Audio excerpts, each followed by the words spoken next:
Under Rule 37, I invite the representative of Lebanon. I give the floor to the representative of Lebanon. Mr. President,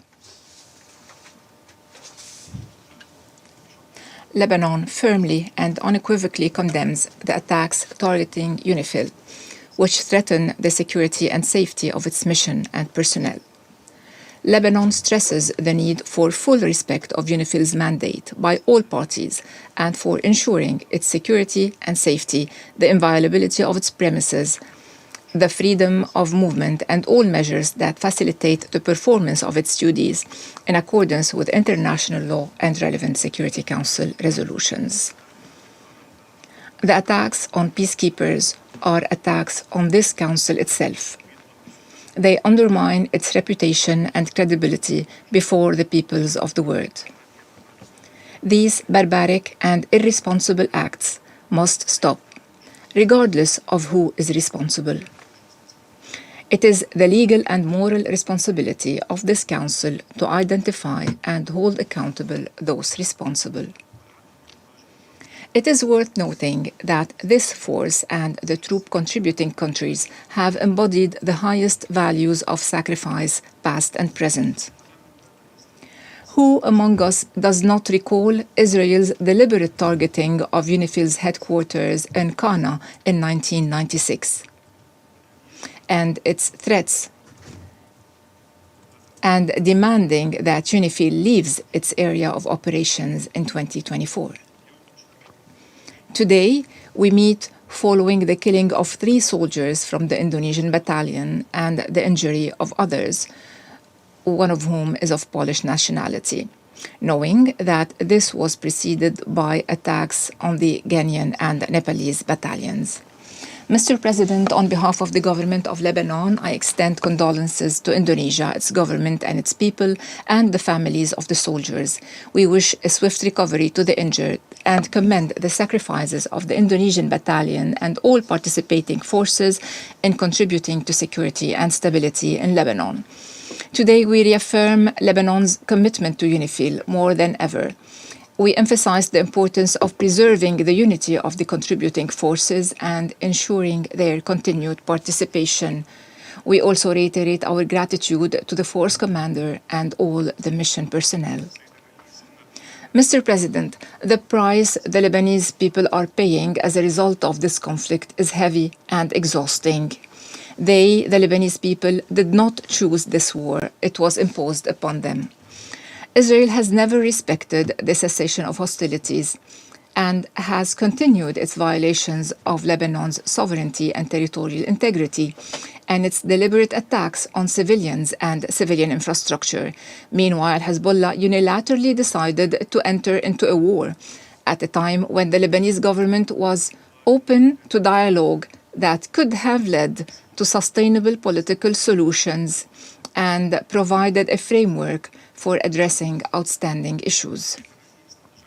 Mr. President, the humanitarian catastrophe is escalating amid ongoing Israeli attacks, which to date have killed 1,247 Lebanese and injured 3,680, including children, women, paramedics, relief workers, and journalists, many in direct strikes that constitute a blatant violation of international law, international humanitarian law, and the Geneva Conventions.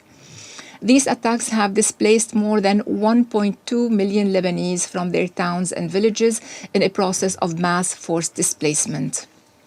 Israel continues to flatten towns and villages and to carry out large-scale incursions into Lebanese territory, accompanied by calls for establishing security belts and buffer zones, alongside serious threats to Lebanon's sovereignty and territorial integrity. These actions constitute clear violations of international law, of the UN Charter, and of the jurisprudence of the International Court of Justice.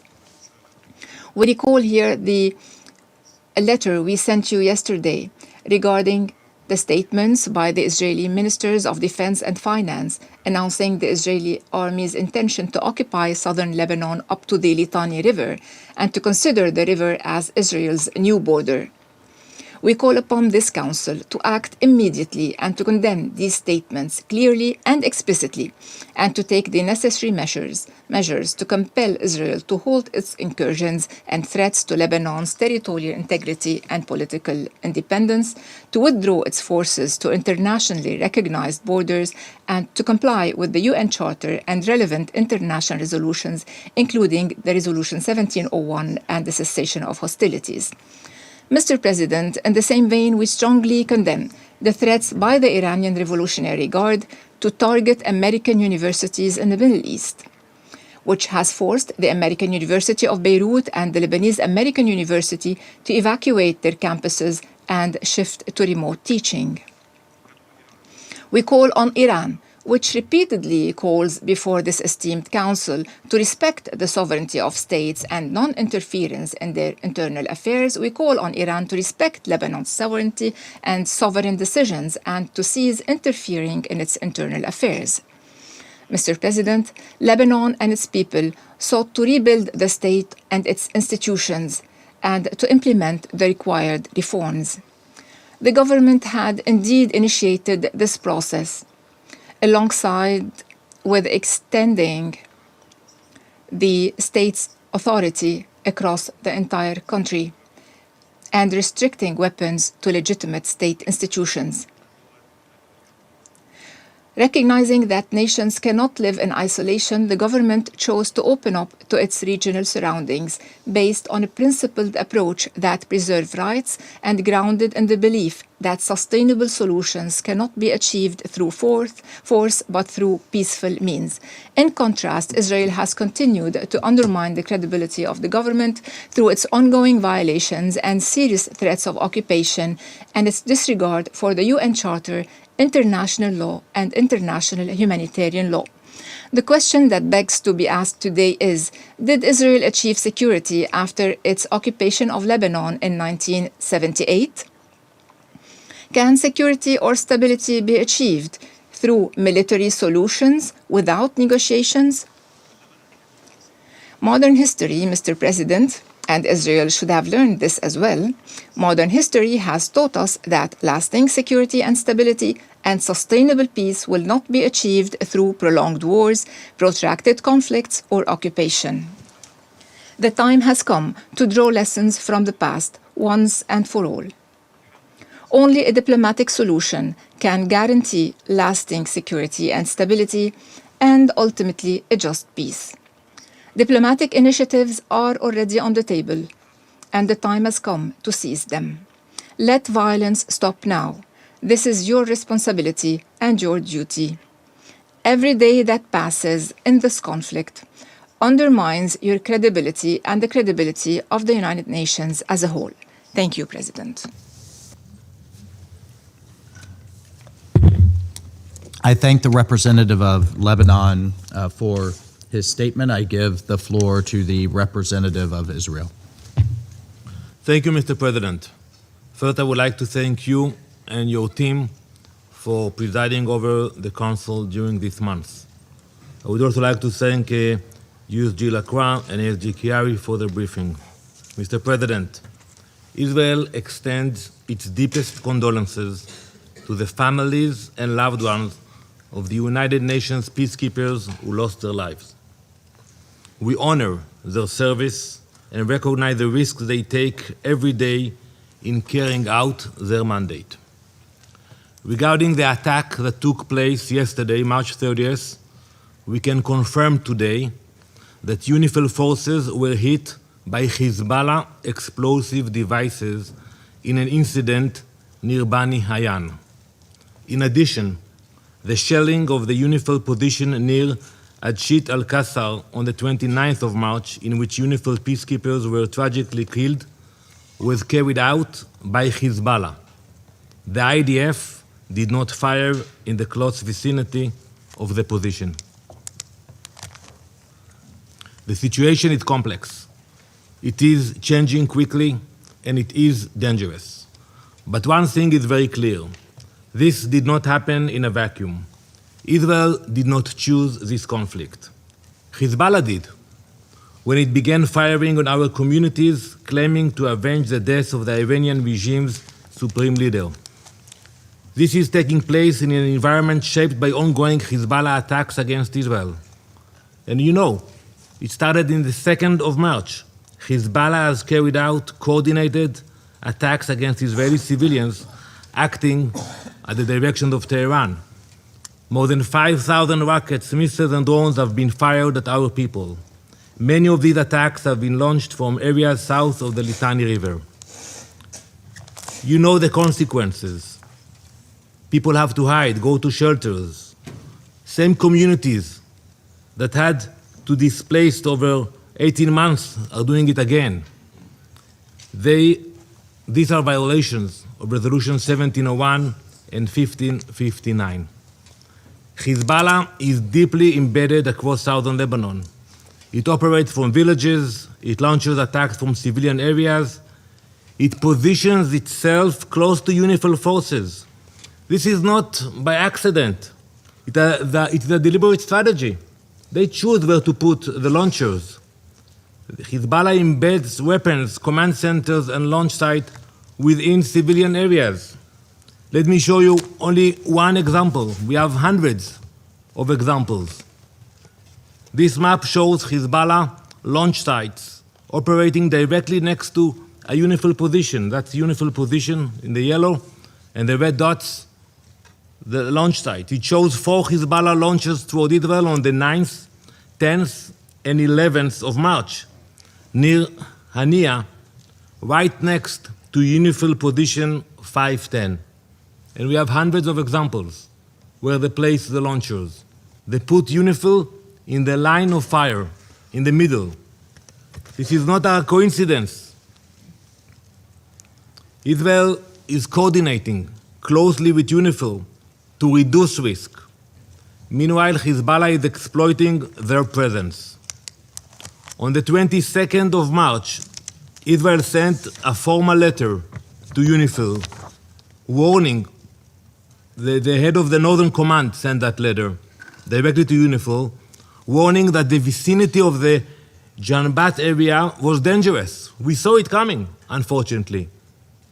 And we made clear that Hezbollah was deliberately operating near UN positions and placing them in the direct line of fire. We notified UNIFIL so they would be aware of this risk and take precautions.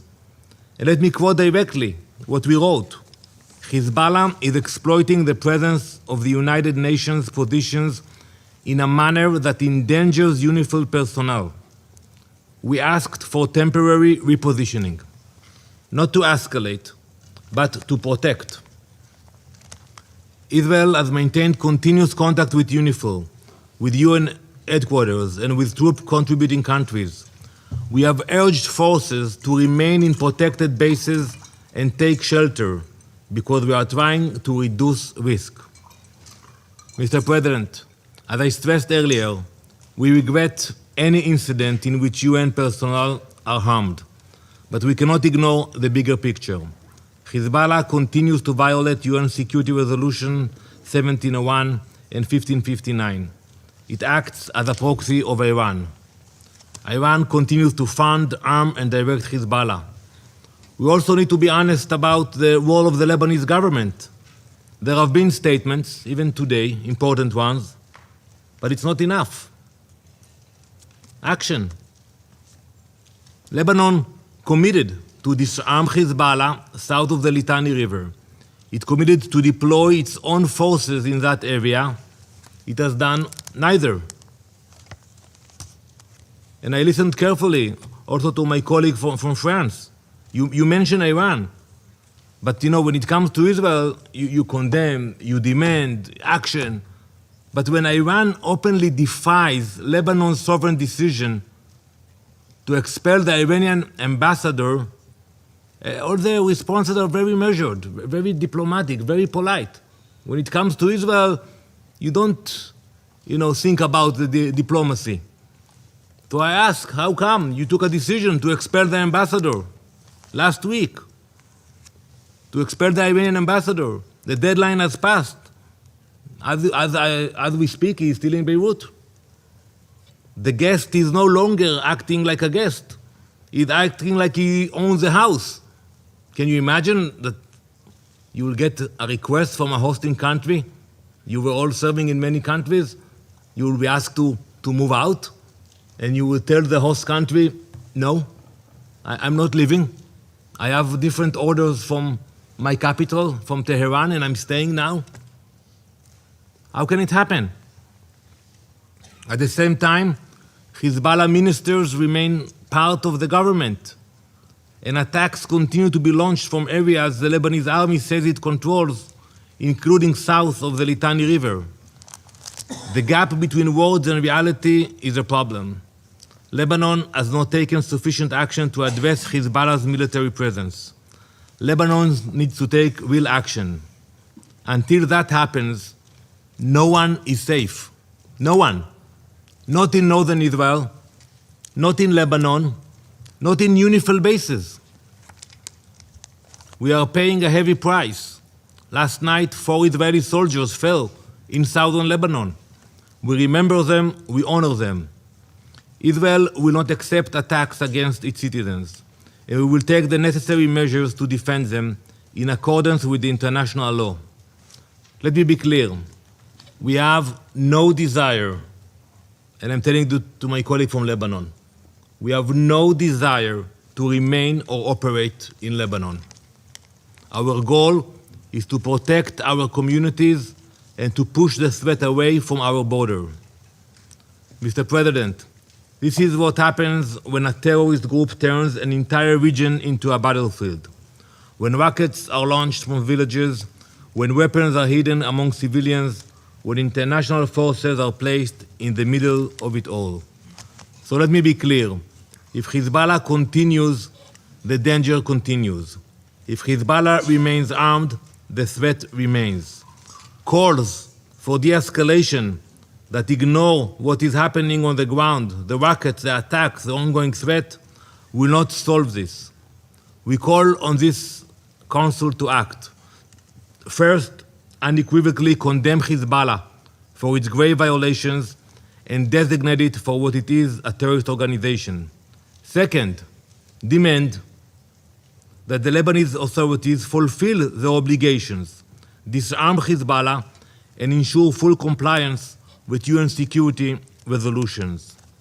And third, address Iran's role as a threat to international peace and security and hold it accountable for the continued transfer of weapons and funding to Hezbollah. When others fail, Israel act.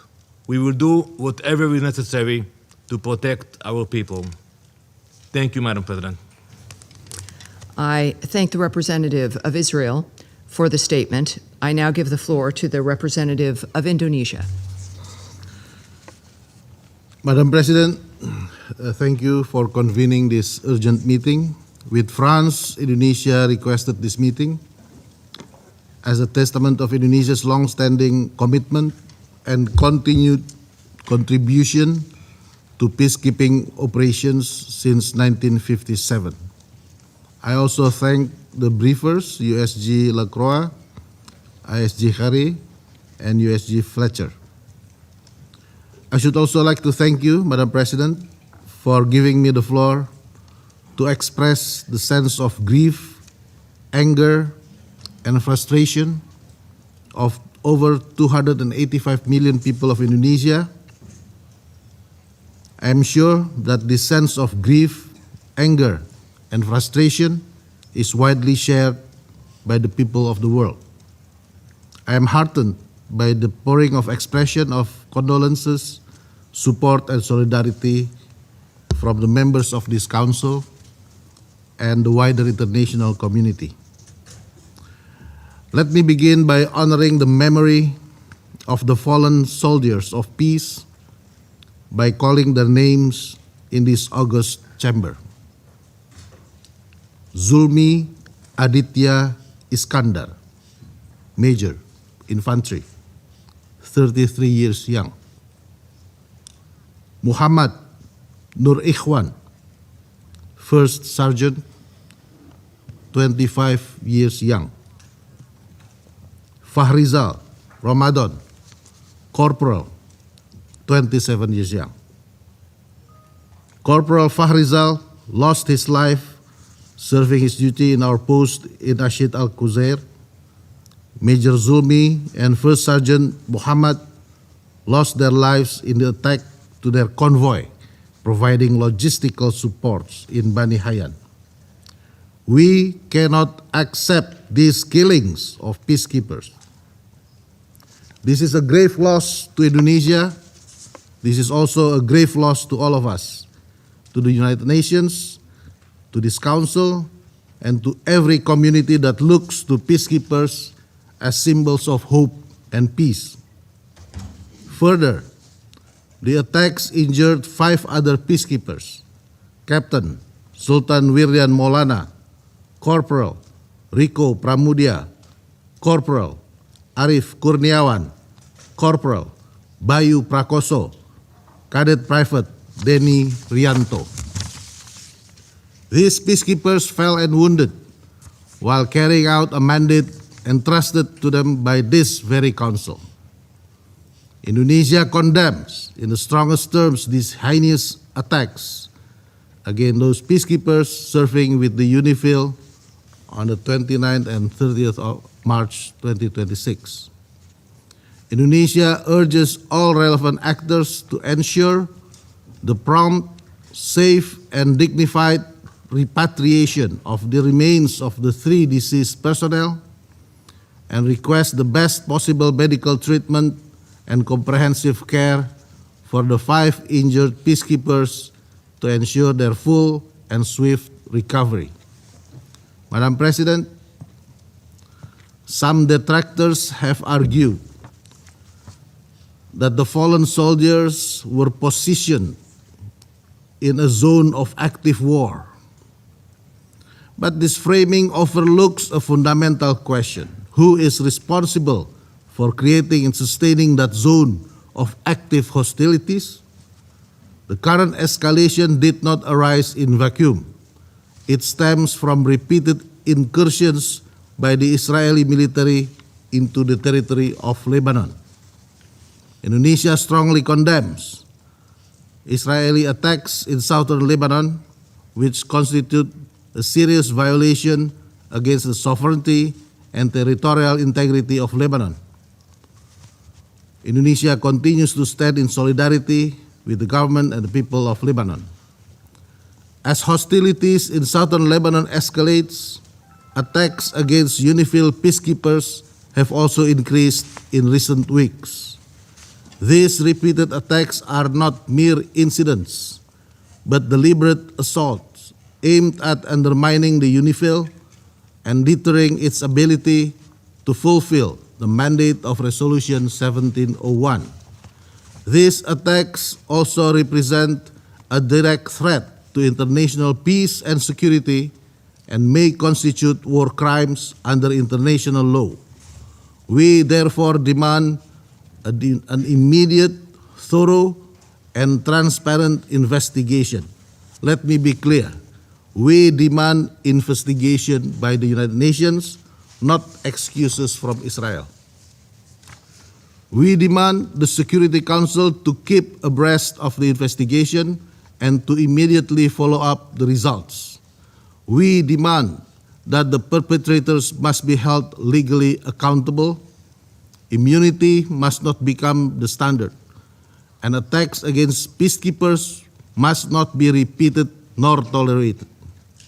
We also demand a firm guarantee from all parties involved, including Israel, to uphold their obligations under international law, to immediately cease attacks and aggressive behavior that endanger UN personnel and property, and to refrain from any action that further escalates the hostilities.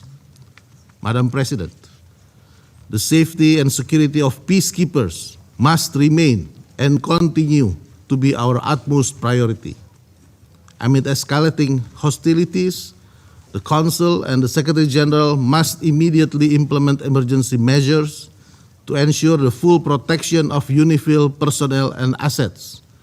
This include review of security arrangement protocols and activation of contingency and evacuation plans commensurate to the developments on the ground.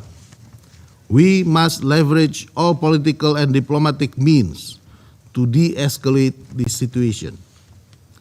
The Security Council must reaffirm the foundational principles that guarantee the safety and security of UN peacekeepers. It is imperative for the Council and the wider international community to take immediate and decisive action to protect those who protect peace. We make these demands in deep reverence for our fallen peacekeepers, to whom Indonesia pays its highest respect for their ultimate sacrifice in the service of international peace and security. To this end, Indonesia remains committed to contribute to the maintenance of peace and security as our constitutional mandated. Now, we demand the Security Council to act and deliver. Today, the Security Council must speak up with a clear, strong, and unified voice to condemn the attacks against peacekeeping personnel. Today, the Security Council must reaffirm the obligations of all parties to ensure and guarantee the safety and security of peacekeepers. Today, the Security Council must take decisive action to prevent future hostilities and attacks against peacekeepers. No more attacks. Thank you.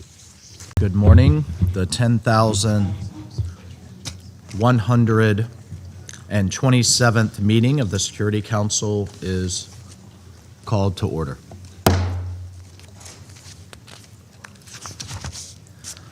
The provisional agenda for this meeting is the situation in the Middle East. The agenda is adopted. In accordance with Rule 37 of the Council's Provisional Rules of Procedure, I invite the representatives of Indonesia, Israel, Lebanon, and Poland to participate in this meeting. It is so decided. In accordance with Rule 39 of the Council's Provisional Rules of Procedure, I invite the following briefers to participate in this meeting. Mr. Jean-Pierre Lacroix, Undersecretary General of Peace Operations. Mr. Khalid Hariri, Assistant Secretary General for Middle East, Europe, the Americas, Asia, and the Pacific, Departments of Political and Peacekeeping, Peacebuilding Affairs and Peace Operations, and Mr. Tom Fletcher, Undersecretary General for Humanitarian Affairs and Emergency Relief Coordinator. It is so decided.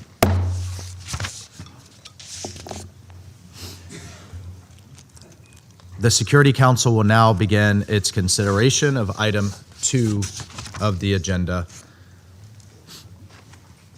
I now give the floor to Mr. Jean-Pierre Lacroix. Mr. President, members of the Security Council, the situation has dangerously deteriorated with the ongoing escalation between Hezbollah and Israel across the Blue Line and beyond. Ongoing ground advances by the Israel Defense Forces extending up to 11 kilometers amidst fierce clashes with Hezbollah and unprecedented levels of airborne exchanges. The Israel Defense Forces are in control of substantial areas immediately north of the Blue Line. The civilian suffering from the hostilities continues to mount. UNIFIL, on the ground carrying out its mission given by this council, has now also suffered fatalities.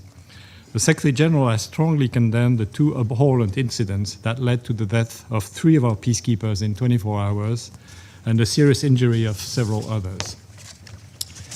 Yesterday morning, 2 Indonesian peacekeepers lost their lives in an explosion that destroyed their vehicles near Bani Hayan in Sector East. 2 more peacekeepers were injured, 1 seriously. Initial findings point to a roadside explosion striking the convoy. The day prior, that is the 29th of March, a peacekeeper, also of the Indonesian contingent, was killed in an explosion inside a UNIFIL base in Et Taibe in Sector East. Another peacekeeper was critically wounded and was evacuated to a hospital in Beirut. According to an initial assessment, the explosion was caused by a projectile that hit the base. These tragic developments should not have happened. I express my deepest condolences to the families of fallen peacekeepers and the government of Indonesia. I also wish a full recovery to those injured. UNIFIL is conducting investigations to determine the circumstances of these reprehensible developments. Mr. President, these are sadly not the only dangerous incidents faced by UNIFIL's courageous peacekeepers. There has been a worrying increase in denials of freedom of movement and aggressive behavior. On the 20th of March, the Israel Defense Forces at a newly established checkpoint on a coastal road 4 kilometers north of UNIFIL Nakura headquarters fired warning shots at the UNIFIL patrol. The rear UNIFIL vehicle was impacted by one round. On the patrol's return, an Israel Defense Forces tank at the same checkpoint fired a main armament round, which impacted 15 meters from the UNIFIL vehicle, causing a puncture. On the 30th of March, a UNIFIL patrol near Dair Kanun and Nar in Sector West was subjected to a heavy small arms fire from a group of approximately 20 individuals blocking the road. An explosion next to the patrol vehicles was also reported. The patrol returned fire and disengaged, returning to Nakura headquarters. Thankfully, these attacks did not lead to injuries. We say it clearly, and has been a need to say it far too often. Peacekeepers must never be a target. All acts that endanger the peacekeepers must immediately stop. All actors must adhere to their obligations to ensure the safety and security of the peacekeepers at all times. The inviolability of the United Nations installations must be respected. I wish to acknowledge and applaud the extraordinary commitment and courage of the women and men of UNIFIL implementing Security Council mandate tasks in these extremely dangerous conditions as far as the security circumstances allow. And I express my deepest gratitude to them. Mr. President, since Hezbollah on the 2nd of March claimed an attack on Israel, the group has conducted daily strikes, including with rockets, missiles, and drones at targets in Israel and the occupied Syrian Golan. UNIFIL continues to report hundreds of launches from the mission's area of operations, which demonstrates the presence of unauthorized armed personnel, assets, and weapons south of the Litani River, in clear violation of Resolution 1701. As reported earlier, the Israel Defense Forces have issued displacement orders for the entire UNIFIL area of operations and can continue to conduct intensified daily strikes, also in violation of Resolution 1701. Politicians in Israel now openly speak of the intention of an extended so-called security or buffer zone with the destruction of villages along the Blue Line and several bridges across the Litani River. In the last week only, thousands of trajectories were observed in both directions, as well as attacks by fighter aircraft and unmanned aerial vehicles. The Israel Defense Forces are advancing deeper into Lebanon, and clashes have been observed, including in very close proximity to UNIFIL headquarters in Nakura, which has been the subject of multiple impacts. The Lebanese armed forces, despite staying out of the conflict, have suffered casualties. On Monday, one Lebanese armed forces soldier was killed and several others injured at the checkpoint on the road between Nakura and Teya.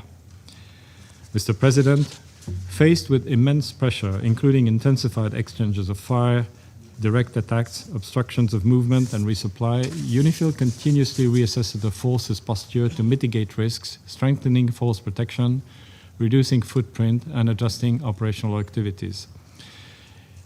UNIFIL continues constant contact with the parties to avoid misunderstandings, de-conflict, and de-escalate where possible.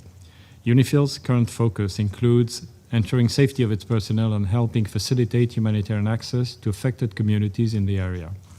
Peacekeepers, in close coordination with the Lebanese armed forces, have delivered essential supplies, including food, medicine, and hygiene kits, to civilians who remain living in precarious conditions in hard-to-reach areas near the Blue Line. Mr. President, as UNIFIL continues to face these extreme challenges amid continuing intensified hostilities, our efforts to support the parties to fully implement Resolution 1701 are critical. In this exceptionally dangerous period, the Council's strong and unified backing for UNIFIL and its peacekeepers is not merely important, it is indispensable. The women and men serving under this mandate, a mandate from this Council, must know that this Council stands firmly behind them.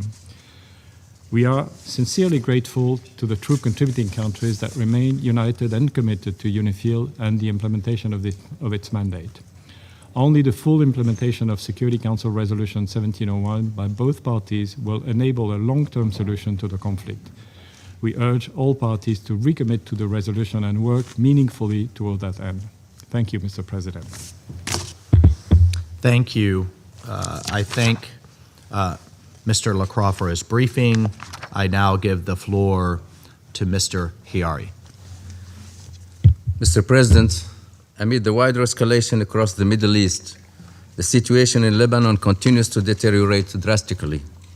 Since the last emergency meeting of this Council on Lebanon on 11 of March and the close consultation held on 17 of March, Hezbollah and Israel have both expanded the scale and scope of their military operations. With heavy exchanges of fire across the Blue Line, strikes across Lebanon, and intensified clashes amidst an increased deployment of Israel Defense Forces deeper inside Lebanon. This is taking a devastating toll on civilians and civilian infrastructure, particularly in Lebanon. As of 30 March, the Lebanese authorities report that over 1,240 people have been killed and 3,680 wounded. Over 1.1 million people have been displaced. The World Health Organization has also documented numerous attacks on healthcare since early March, resulting in deaths and injuries among medical personnel. The Undersecretary General for Humanitarian Affairs and Emergency Relief Coordinator will provide further details. Schools have been heavily affected, and 3 journalists were reportedly killed in a recent strike.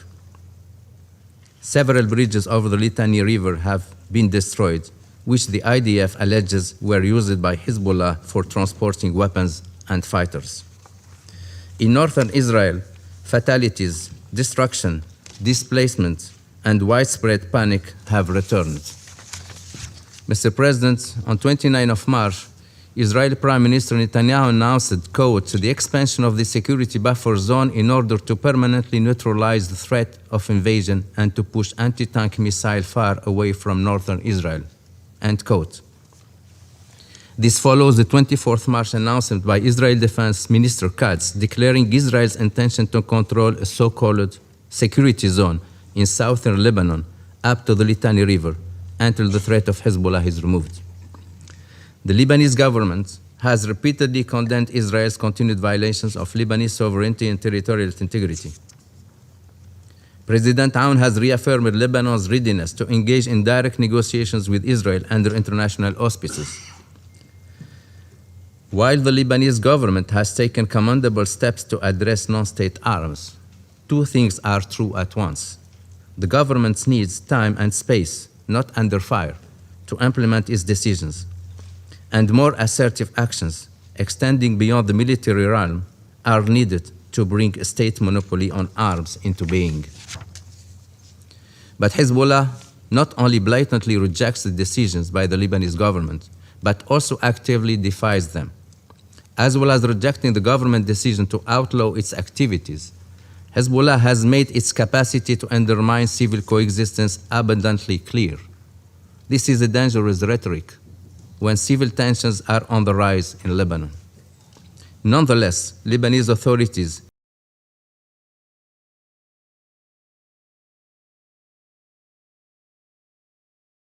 have asserted that while they are not calling for a confrontation with Hezbollah, they intend to persevere with either their plans. President Aoun has reaffirmed Lebanon's readiness to engage in direct negotiations with Israel under international auspices. While the Lebanese government has taken commendable steps to address non-state arms, 2 things are true at once. The government needs time and space, not under fire, to implement its decisions. And more assertive actions, extending beyond the military realm, are needed to bring a state monopoly on arms into being. But Hezbollah not only blatantly rejects the decisions by the Lebanese government, but also actively defies them. As well as rejecting the government decision to outlaw its activities, Hezbollah has made its capacity to undermine civil coexistence abundantly clear. This is a dangerous rhetoric when civil tensions are on the rise in Lebanon. Nonetheless, Lebanese authorities have asserted that while they are not calling for a confrontation with Hezbollah, they intend to persevere with either their plans to extend state authority across the country and have urged the group to respect government decisions.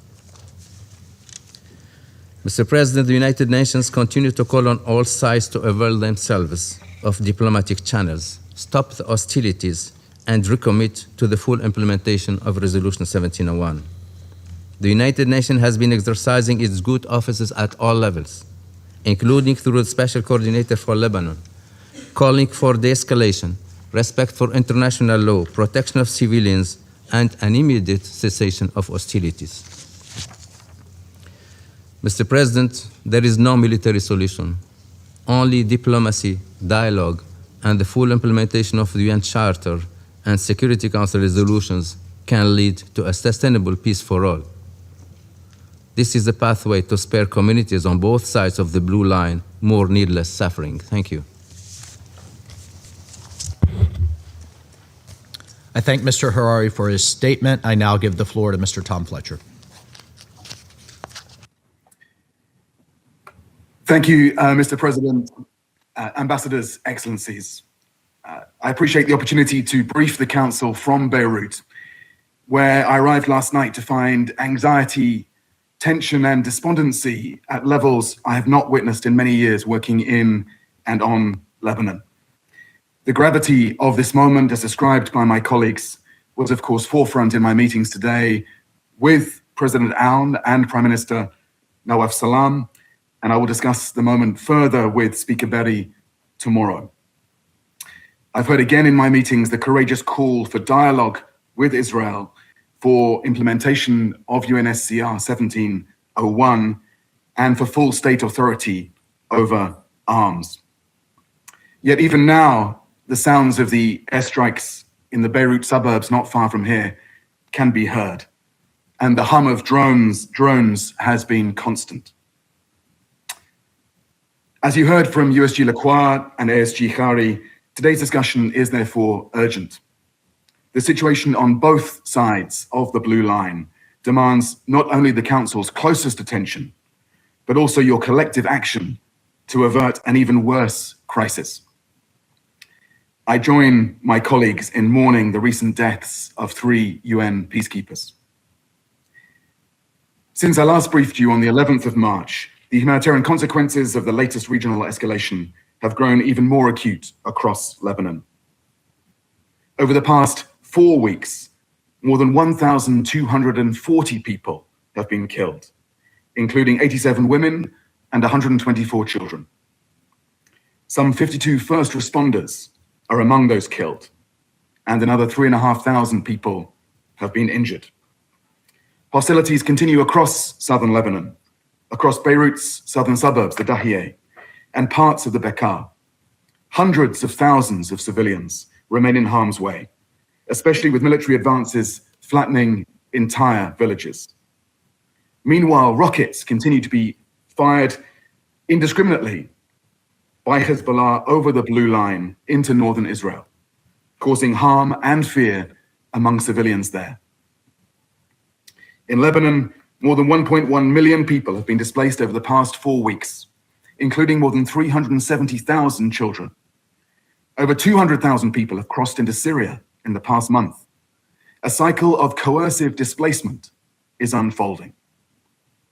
Displacement on this scale, of course, heightens exposure to additional dangers, particularly for women and girls living in overcrowded and unfamiliar settings. I saw the impact of that myself this morning. Lebanese and Syrian families I spoke to talked of deep uncertainty, their resilience stretched thin, growing frustration at being unable to return home safely. Many Lebanese families described fleeing fighting in 2024, only to do so again in 2026. I met Syrians displaced many times since 2013, recounting their latest upheaval.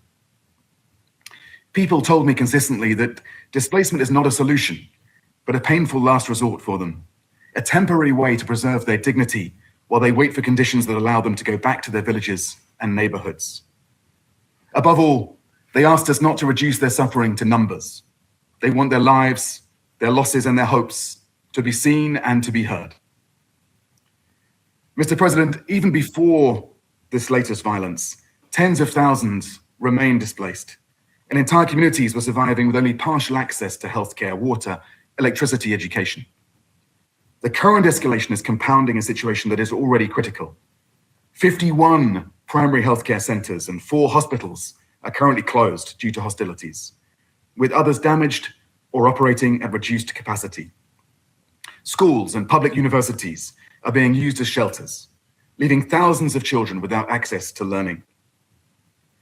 6 of the 8 bridges south of the Litani River have now been destroyed, and more vital infrastructure is under attack. Essential access routes have been damaged. Growing constraints hinder civilians' ability to move to safety and humanitarian partners' ability to reach those most in need. Entire communities are becoming increasingly isolated. International humanitarian law is clear. Civilians, wherever they are, in Israel and in Lebanon, must be protected. This includes allowing them to move away from the dangers of hostilities to safer areas. Essential infrastructure and basic services, healthcare, water, electricity, on which civilians depend, must also and always be spared. This is what the fundamental principles of distinction, proportionality, and precaution demand of all parties.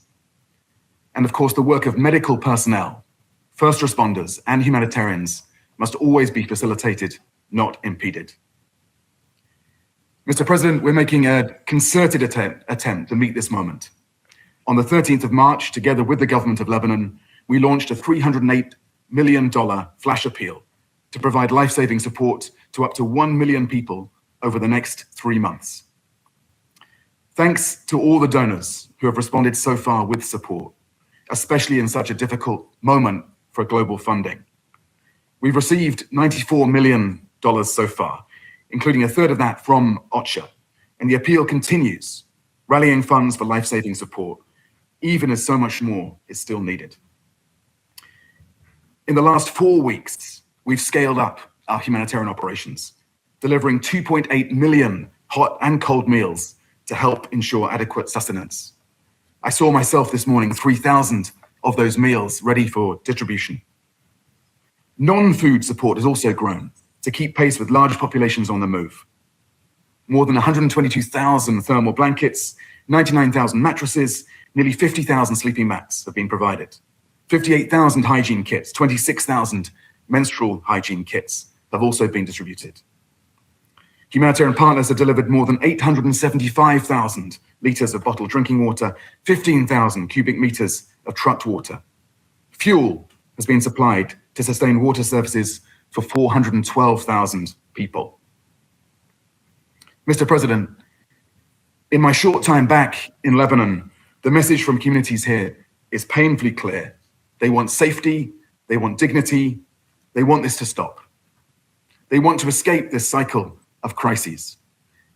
And they look to members of this council to heed these calls. We have often said that we cannot let Lebanon fail. Now is a real test of that promise. Lebanon is often said to be at breaking point, yet so often finds the resilience somehow to pull through. Now it is once again at breaking point. So I have 3 messages for the Lebanese people. First, continue to respond with generosity to your fellow Lebanese. You are the humanitarian front lines right now. I know that you will meet this moment. Second, retain a commitment to national identity. You must rise above the forces that seek to divide you. And third, don't give up on the idea of Lebanon. If coexistence fails here, it stands to fail everywhere. And finally, Mr. President, my 3 asks for this council. First, given the trajectory that some Israeli ministers have described, and given what we have seen in plain sight in Gaza, how will you protect civilians? Secondly, given the intensity of the coercive displacement that we are seeing, how should we prepare collectively as the international community for a new addition to the list of occupied territories? And thirdly, given the political tension here in Lebanon and the fragility of political structures, how should we prepare for the potential terror of a fresh round of internal targeting and political strife? These questions are daunting. They are not easy. They are challenging, but they are precisely the kind of questions that the Security Council and the United Nations must confront if we too are to meet this moment. Thank you, Mr. President. I thank Mr. Fletcher for his statement. I now give the floor to those council members who wish to make statements. I give the floor to the representative of France. Merci. Thank you, President. President, with Indonesia, France called for the holding of this emergency meeting following the heinous, unacceptable and unjustifiable attacks that the UNIFIL Blue Helmets have suffered in recent days. These attacks are the latest in a series of attacks and similar incidents observed in recent months that France strongly condemned on many occasions. This situation cannot go on. Also, President, I would like to thank you for organising this meeting this morning. I'd like to thank the briefers too, USG Jean-Pierre Lacroix and General Secretary of Humanitarian Affairs Tom Fletcher and ASG for Political Affairs Khalid Chiari. I thank them for their briefings, comments and observations and their request to the Council. 3 Indonesian Blue Helmets have died in the last 48 hours. 3 peacekeepers working for the benefit of the international community killed in the exercise of their mission in Lebanon. France would like to pay tribute to them and express to the families of the victims, to Indonesia as well, its deepest solidarity and its most sincere condolences. We would like to express also our gratitude to the UN and to the peacekeeping soldiers working alongside them. We wish a swift recovery to injured personnel, and we commend the courage, professionalism and commitment of all UN personnel in South Lebanon and around the world. France reaffirms its support for the UNIFIL mandate, which it must be allowed to carry out in full without hindrance until the end that is set forth in Resolution 2790. Grave incidents have also been committed by Israel against the French contingent in Nakura, and particularly against the head of the military of the force. Israeli soldiers have shown an aggressive attitude, carried out intimidation and attacked the security of personnel of the French contingent at a time when deconfliction procedures had been duly respected. France condemns in strongest terms these direct threats to personnel working with within UNIFIL. We share this information with the Israeli authorities, and light should be shed on what happened without delay. This council cannot settle for condemning, it must act so that these kind of acts do not happen again. The protection of blue helmets is an obligation under international law incumbent on all, and this was reminded to us by our briefers, and we expect that Israel provide concrete and immediate guarantees. Deconflicting procedures exist and must be respected by all parties without exception. Every day, UNIFIL Blue Helmets face risks of shooting, mines, IEDs, while they are working to implement the mandate bestowed upon them. These acts are unacceptable and unjustifiable. France appeals once again to Israel and Hezbollah to respect the safety of blue helmets. Anyone who puts UN staff at risk should be accountable before this council and the entire international community. President, these deaths cannot be looked at separately from the intensification of the war in Lebanon. Civilians are paying an unbearable price. In Lebanon, more than 1,200 people have been killed and 3,500 injured in less than a month, including children, healthcare workers and journalists. A quarter of Lebanese people are displaced in very difficult conditions, despite the goodwill and the proactive nature of the Lebanese authorities, with the resolute support of the international community, including France. In Israel, their population are forced to seek refuge several days several times a day in shelters, sometimes in less than 15 seconds. The path out of war is a well-known one. It's the full implementation of Resolution 1701 and the return to the ceasefire from November 2024 with the support of the US-French surveillance mechanism stemming from it. This, on the one hand, requires that Israel renounce any large-scale land intervention and also all occupation of Lebanese territory, which would only put the prospect of lasting peace further away. This requires, on the other hand, the other side, that Hezbollah puts an end to these attacks and hands over its weapons to the Lebanese state in line with the decision bravely taken by the Lebanese government on the 2nd of March. Hezbollah must stop taking the Lebanese people hostage to benefit a war waged by Iran against Israel, a war that we condemn in absolute terms. Iran must also follow the decisions sovereignly taken by the Lebanese authorities, including that to demand the departure of the Iranian ambassador to Lebanon from the 29th of March. A diplomatic solution is possible to move towards peace. France is working on it, and we will continue our discussions with the Lebanese authorities and Israeli authorities to achieve a de-escalation that could open the way for direct negotiations. In this context, we welcome and support the brave decisions taken by the Lebanese executive to strengthen the sovereignty of Lebanon and its openness to engage in direct discussions with Israel. This is a historic opportunity that France would invite them to take without delay to achieve a lasting solution to this conflict in the interest of all parties. France is ready to facilitate these discussions in close collaboration with its partners. It's with this in mind that the French Minister of Foreign Affairs a few days ago went to Beirut and Jerusalem. But to achieve this solution, there are several conditions: the respect for the UN, the respect for UNIFIL staff and personnel, the respect for international law, including international humanitarian law and civilian people, and also the cessation of hostilities as soon as possible. Thank you very much. I thank the representative of France for his statement. I now give the floor to the representative of Greece. Thank you, Mr. President. I also wish to thank USG Lacroix, USG Fletcher, and ASG Chiari for their briefings.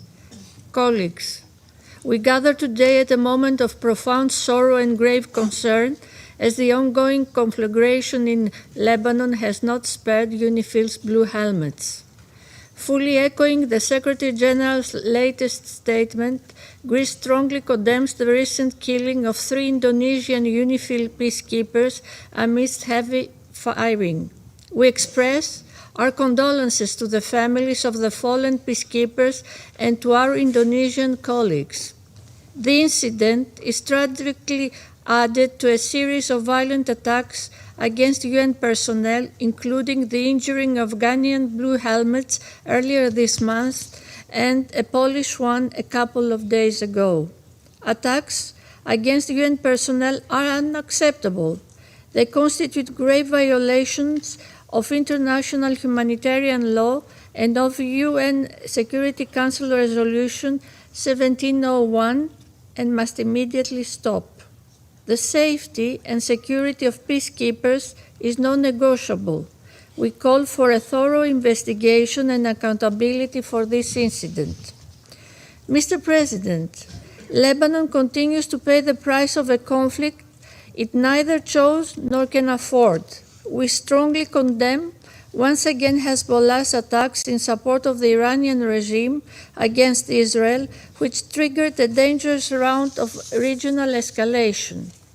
These attacks severely undermine the Lebanese government's efforts to restore its exclusive control over arms across the country. Restoring the state monopoly over arms throughout the country is an essential prerequisite for sustainable peace and security for Lebanon, Israel, and the region. In this regard, we commend the historic and courageous decision of the Lebanese Council of Ministers to ban Hezbollah's military activities. This is a step in the right direction, demonstrating the Lebanese government's willingness to deal with outstanding issues and deserves the full support of the international community. Lebanon should not stand alone. Greece fully supports the efforts of President Aoun and of the Lebanese government to forge strong state institutions. Empowering The LAF is essential for ensuring Lebanese sovereignty. Greece already bilaterally assists Lebanon, including the LAF, and we stand ready to participate in the international conference in Paris as soon as conditions allow. We also recognize Israel's right to self-defense. Communities in northern Israel have suffered terribly due to Hezbollah's attacks since October 2023. However, any further escalation must be avoided. We call for a maximum restraint, and we are opposed to protracted ground operations.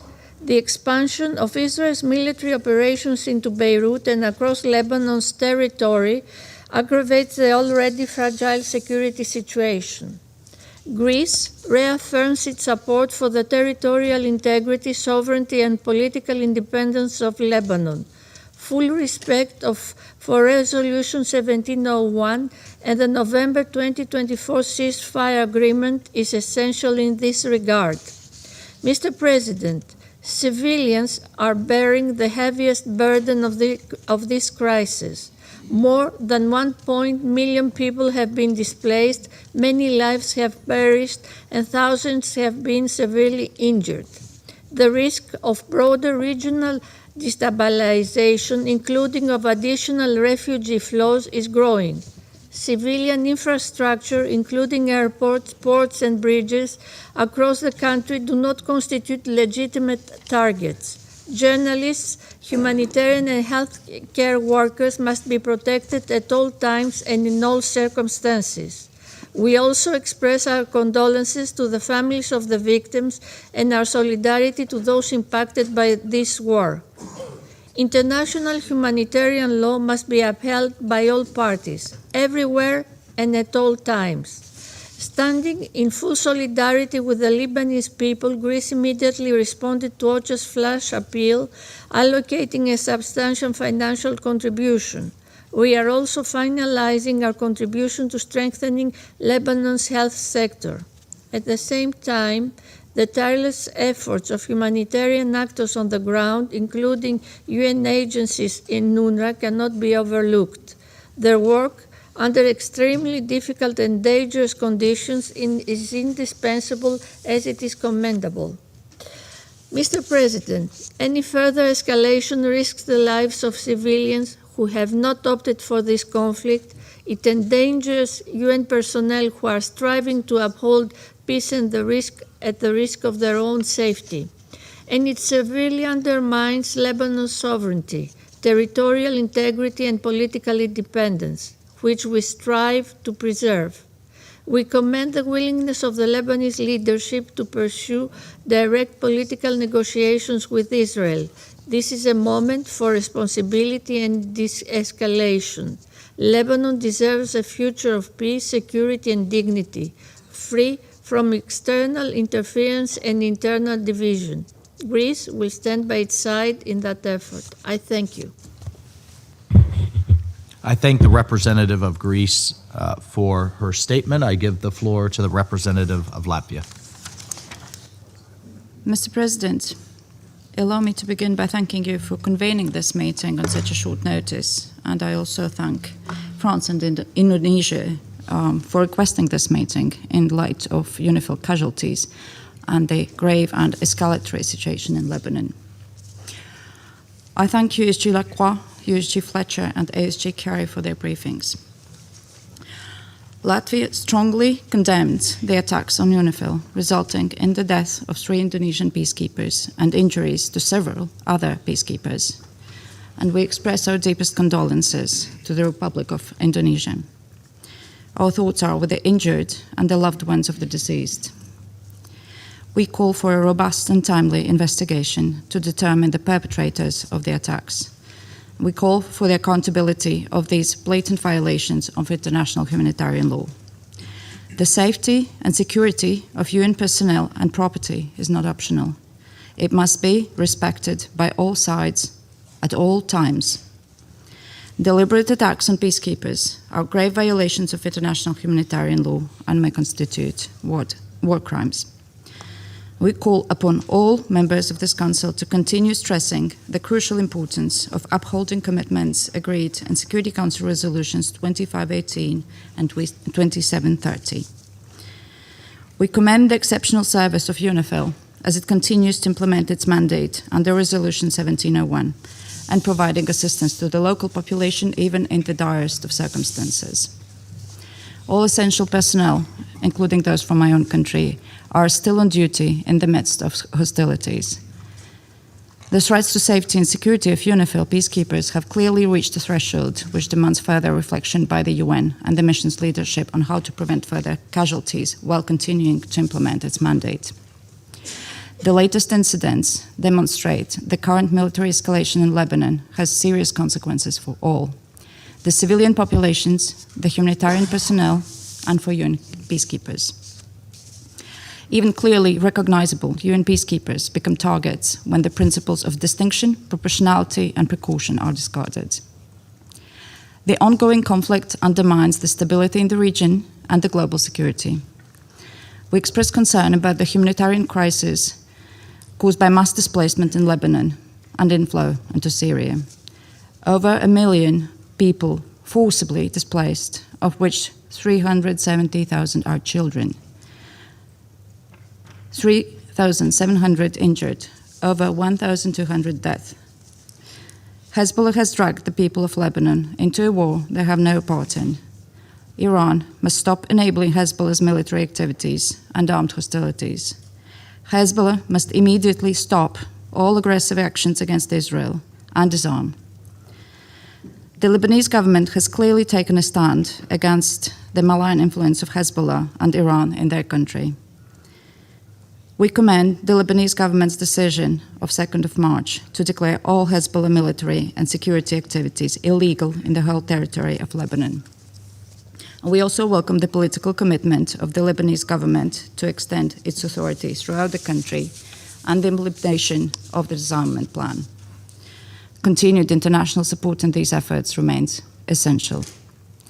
We call upon Israel to abstain from attacks against civilian infrastructure and heavily populated areas, and to respect the Lebanese sovereignty and territorial integrity. All parties must respect international law, including international humanitarian law, and ensure the protection of civilians and civilian infrastructure. Mr. President, the hostilities around the Blue Line continue to escalate, claiming the lives of civilians and UNIFIL peacekeepers with increasing frequency. International humanitarian law is being ignored.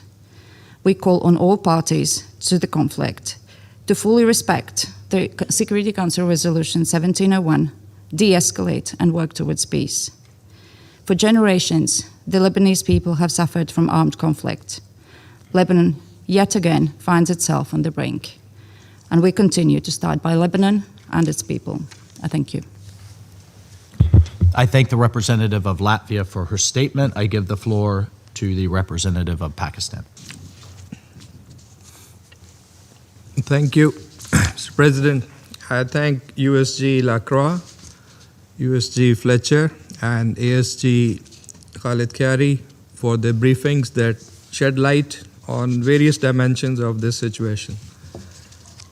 Pakistan condemns in the strongest possible terms the killing of 3 Indonesian peacekeepers serving under the United Nations interim force in Lebanon in separate attacks. This tragic and deeply disturbing incident strikes at the very heart of international law, UN peacekeeping, and the international community's collective commitment to the maintenance of international peace and security. But we know that these are not isolated incidents, but part of a disturbing pattern of attacks on UNIFIL. As USG Lacroix also noted, UNIFIL has been subjected to a persistent aggressive behavior and restrictions on freedom of oppression. The Council must not allow such violence against peacekeepers to become normalized. These missions are mandated by the Security Council, and their protection is the Council's foremost responsibility. As one of the largest troop contributing countries, Pakistan having lost 182 peacekeepers in the line of duty, we share this profound sense of loss. We stand in full solidarity with the government and people of Indonesia, as well as with the families of the fallen peacekeepers, whose sacrifice reflects the immense risks undertaken in service of international peace and security. And we wish full and speedy recovery to the injured peacekeepers. President, attacks against peacekeepers are unacceptable and may constitute war crimes under international law. UN personnel are impartial agents of peace. Targeting them is a grave violation that undermines international humanitarian law. The failure to ensure the safety of UN personnel undermines the credibility of this Council of Peacekeeping, international law, and the collective commitment of the international community to maintain peace and protect civilians. In this regard, accountability is essential, and those responsible must be brought to justice. Pakistan calls for a prompt, thorough, transparent, and impartial investigation to establish the facts. The safety and security of peacekeepers and UN premises must be fully ensured at all times in full accordance with international law. Pakistan deeply appreciates the vital role of UNIFIL in carrying out its mandate in a complex and high-risk environment while maintaining peace and stability along the Blue Line. Full freedom of movement of its personnel must be guaranteed. Recent artillery shelling, airstrikes, and drone attacks have increased hostile incidents against UNIFIL peacekeepers in clear violation of international law. This incident must also be viewed within the broader context. Israel's continued military actions in southern Lebanon have resulted in the death of more than 600 civilians, displacement of more than 1 million people, and widespread destruction of civilian infrastructure. Ongoing fighting and hostilities are further exacerbating the humanitarian situation and heightening risks to both civilians and peacekeepers. These developments are undermining the Lebanese government's bold steps, policy decisions, and serious commitment to peace and stability. We must not allow this. The Council must extend its full support to Lebanon. We urge all parties to adhere to their obligations under Security Council Resolution 1701 and the Cessation of Hostilities Agreement of November 2024. Full compliance with these commitments is essential to prevent further escalation and to restore stability in the region. In this context, we also call for full respect for sovereignty and territorial integrity of Lebanon. And Pakistan stands firmly with the government and people of Lebanon.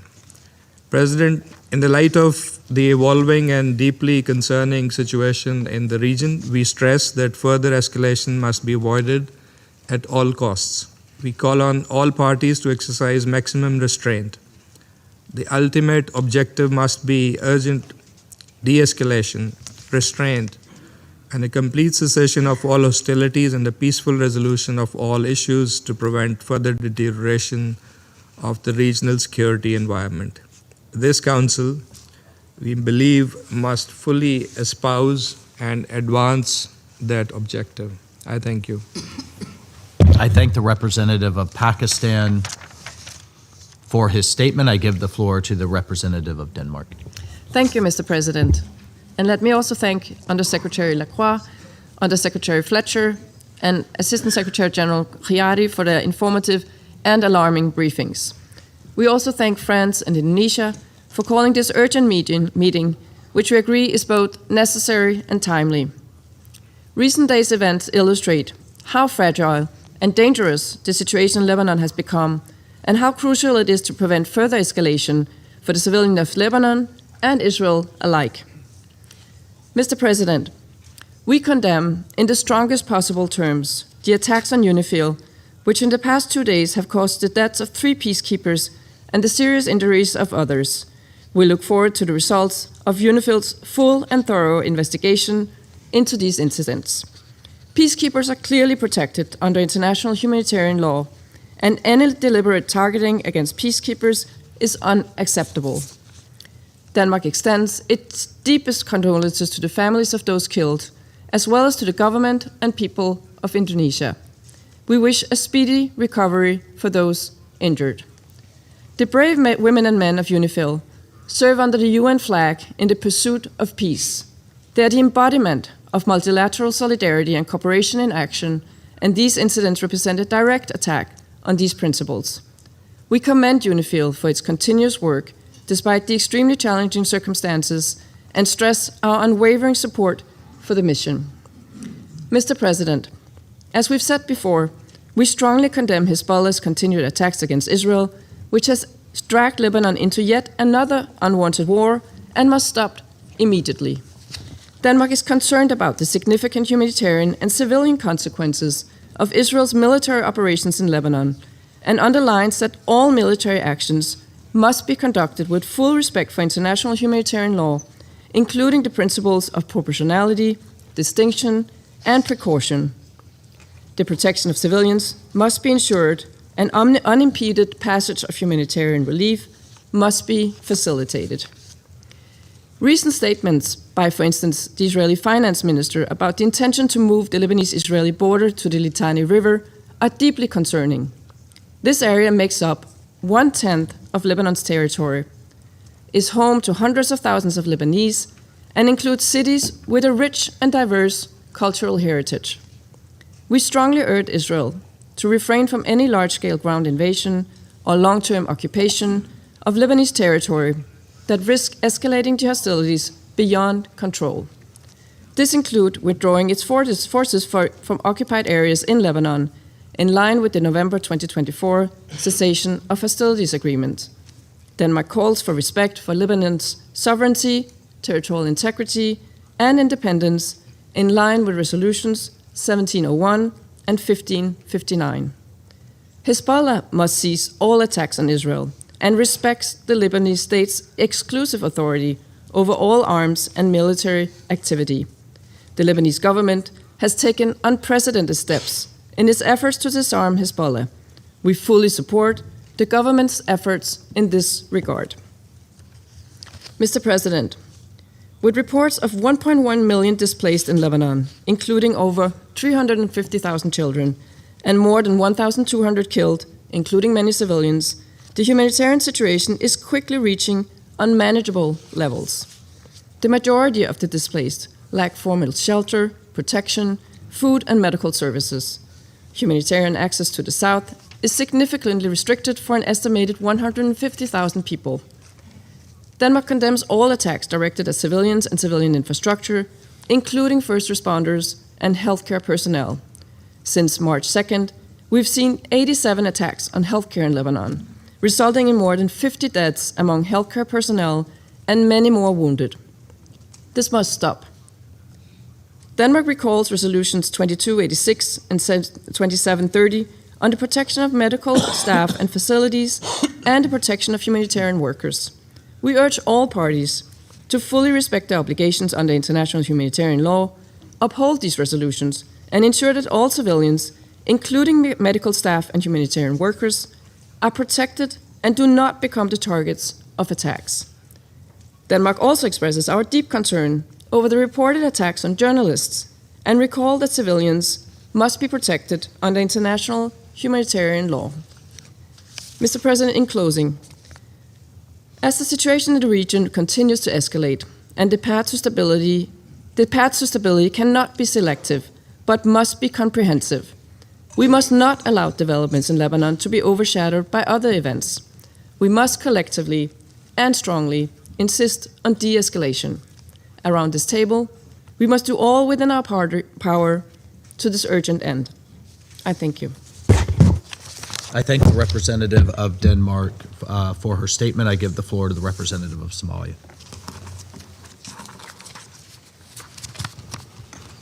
Thank you, Mr. President. I have the honor to deliver this statement on behalf of the A3, namely the Democratic Republic of the Congo, Liberia, and my own country, Somalia. We thank USG Lacroix, USG Fletcher, and ASG Khiari for their comprehensive briefings. The A3 expresses its grave concern regarding the recent escalations of hostilities in southern Lebanon and joins the Secretary General in condemning the attacks against the United Nations interim force in Lebanon, which have resulted in the killing and injury of Indonesian peacekeepers. We extend our deepest condolences to the families of the victims, to Indonesia, and the troop contributing countries of the United Nations. We pay tribute to all peacekeepers who risk their lives in the service of international peace and security. Targeting United Nations peacekeepers is unacceptable and constitutes a serious violation of international law and relevant Security Council resolutions, including Resolution 1701. The safety and security of United Nations personnel and premises are not negotiable and must be respected at all times. Under no circumstances should peacekeepers be subject to any hostile acts, and those responsible for these attacks must be held accountable. Mr. President, the A3 is deeply concerned by the continued deterioration of the security situation along the Blue Line and the increasing toll on civilian populations, including civilian casualties, destruction of infrastructure, and large-scale displacement. We reiterate the urgent need to ensure the protection of civilians and full respect for international humanitarian law and international human rights law. The A3 reaffirms its unwavering commitment to the sovereignty, independence, territorial integrity, and political unity of Lebanon. Lebanon must not become an arena for proxy confrontations or broader geopolitical tensions. Respect for the sovereignty of states and the principle of non-interference remain essential to preserving regional stability. Mr. President, the A3 calls on all parties to exercise maximum restraint and to refrain from actions that could further inflame tensions or destabilize the situation.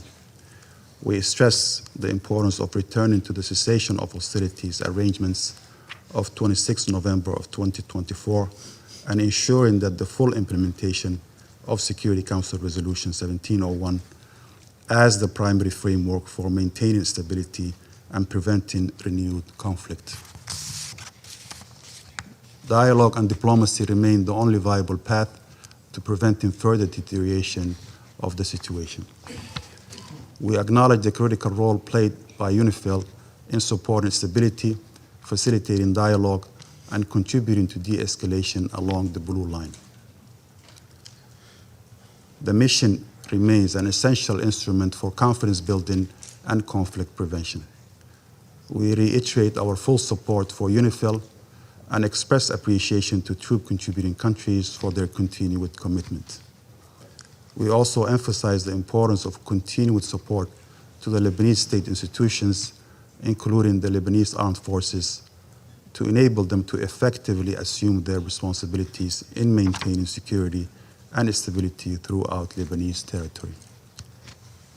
To conclude, Mr. President, the A3 stands in solidarity with the people of Lebanon and reiterates its support for all efforts aimed at preserving stability, preventing regional spillover, and achieving a comprehensive, just, and lasting peace in the Middle East in accordance with international law and the Charter of the United Nations.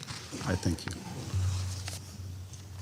I thank the representative of Somalia for his statement. I give the floor to the representative of Panama. Gracias, señor. Thank you, Mr. President. Panama thanks you for convening this informative meeting and also for the information shared by the briefers this morning. USG Jean-Pierre Lacroix, ASG Khaled Kiari, and USG Tom Fletcher in their informative briefings to the Council that show that the situation in Lebanon continues to deteriorate in an alarming manner. We recognise the presence of the representatives of Lebanon, Israel, Indonesia, and Poland, who grace us with their presence this morning. 20 days have gone by already since the last meeting of this Council. And far from seeing a de-escalation, the situation in Lebanese territory, including continuous bombings and fighting, has got significantly worse, with an increase in humanitarian consequences. Panama reiterates its condemnation of Hezbollah for the attacks and the irresponsible actions that have unleashed the current spiral of violence. In line with the most recent information from the Office for the Coordination of Humanitarian Affairs, OCHA, since March 2nd, we have seen more than 3,900 incidents of hostilities, with at least 1,100 people killed, including tens of women and children, and more than 3,200 injured.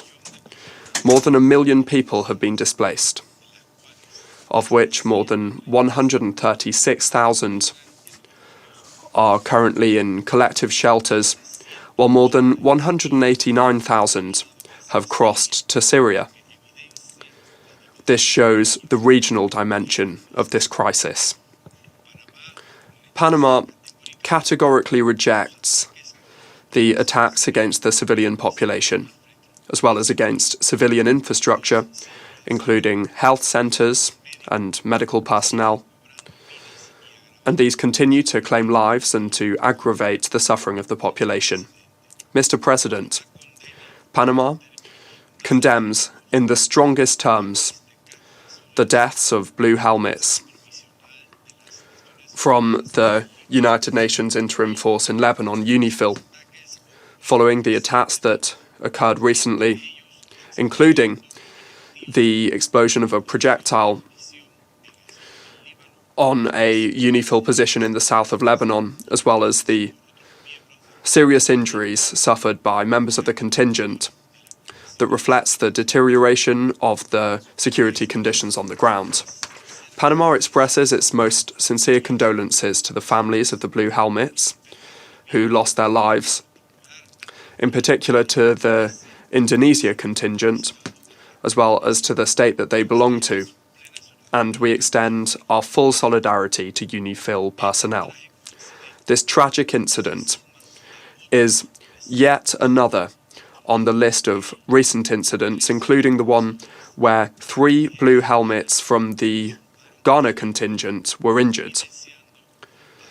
And this shows a concerning pattern of growing risks for peacekeeping personnel and constitute grave violations of international law, including international humanitarian law, of Resolution 1701, as well as of the fundamental norms that protect United Nations personnel and their inviolable character.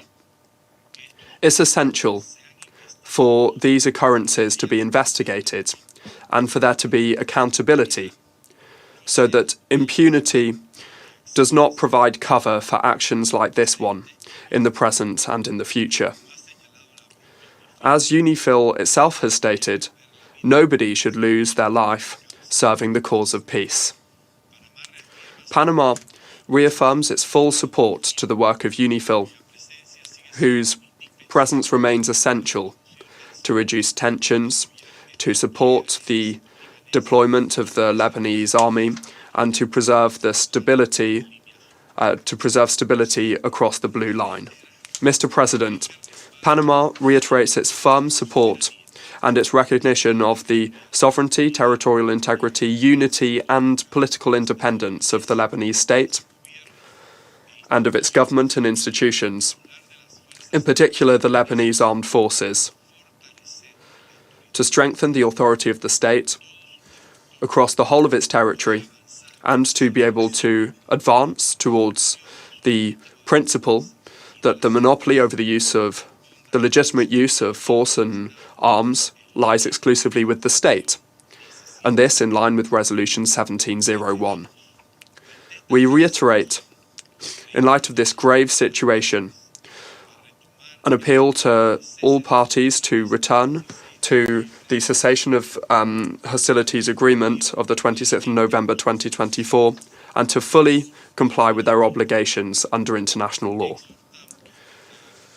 We urge seizing this opportunity to return to dialogue and negotiations, those offered by the Lebanese government to Israel. There is no military solution to this crisis. The full implementation of Resolution 1701 remains the fundamental framework that will guarantee stability across the blue line and allow us to move towards a lasting solution. Thank you very much. I thank the representative of Panama for his statement. I give the floor to the representative of China.